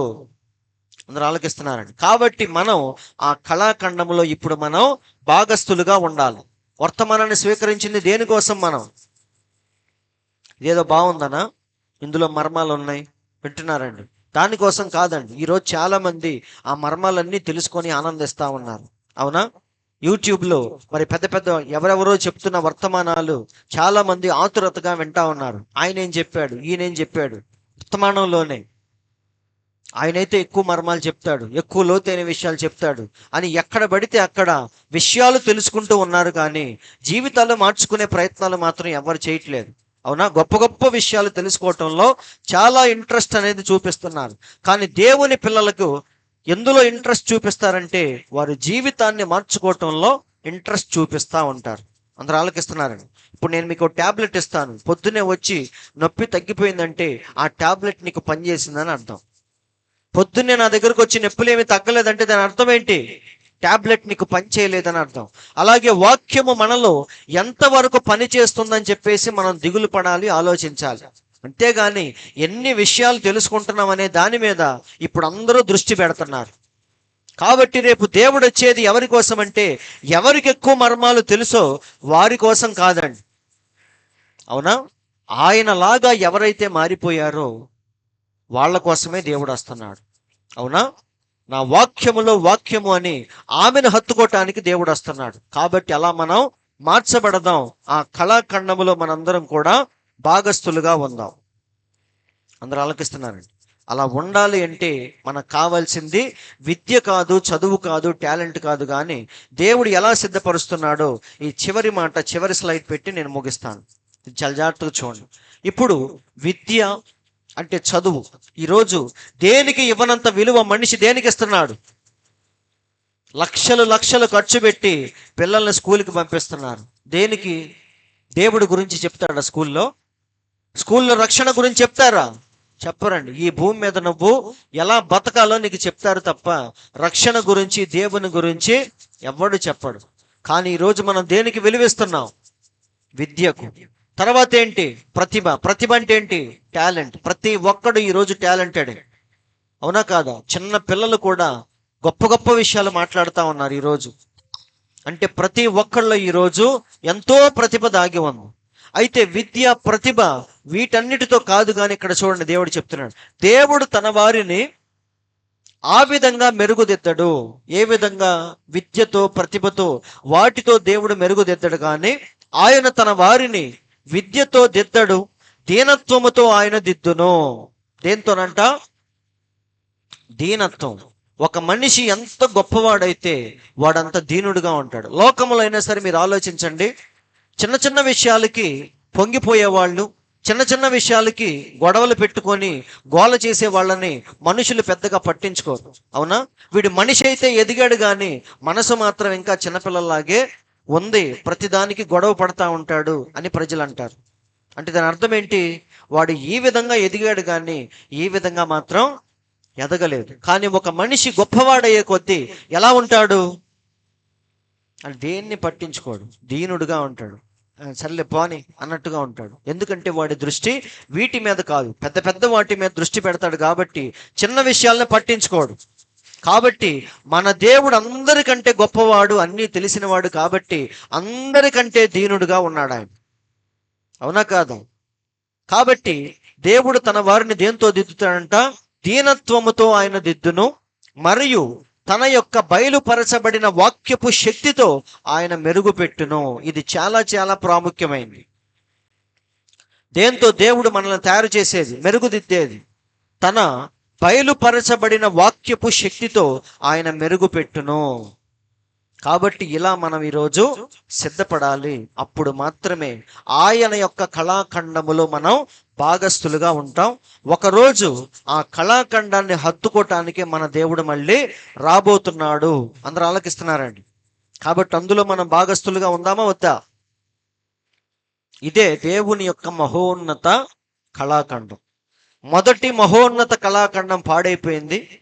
తర్వాత దేవుడు చాలా జాగ్రత్తగా తన పిల్లలందరితో పాత నిబంధన నుంచి ఆయన జాగ్రత్తగా కట్టుకుంటూ వచ్చి ఆయన ఒకరోజు పరిపూర్ణుడిగా వచ్చి దాన్ని పూర్తి చేశాడు. అవునా? అందుకే ఆయనకి కడపటి ఆదాము, రెండవ ఆదాము అని పేరు పెట్టాం. ఇప్పుడు ఆదాములో నుంచి దేవుడు ఏం చేశాడు? మళ్ళీ ఆ రోజు అవ్వను తీసినట్టే ఈ రోజు వాక్య వధువును దేవుడు బయటకు తీశాడు. అయితే ఈ వాక్య వధువును దేవుడు గత 2000 సంవత్సరాల నుంచి ఆమెను మళ్ళీ తన స్వారూప్యంలోనికి దేవుడు చెక్కుతూ ఉన్నాడు. ఎప్పుడైతే పూర్తిగా తన పోలికలోనికి వచ్చేసిద్దో అప్పుడు ఆమెను దేవుడు ఏం చేయబోతున్నాడు? హత్తుకోబోతున్నాడు. అది దానికోసం మనం ఎదురు చూస్తా ఉన్నాం. కాబట్టి అందులో మనం భాగస్థులుగా ఉందామా వద్దా? దానికి తగినట్టుగా మనం జీవిద్దాం. సరేనా? దేవుడి మాటలు దీవించును గాక. అందరం ఒకసారి లేచి నిలబడదాం.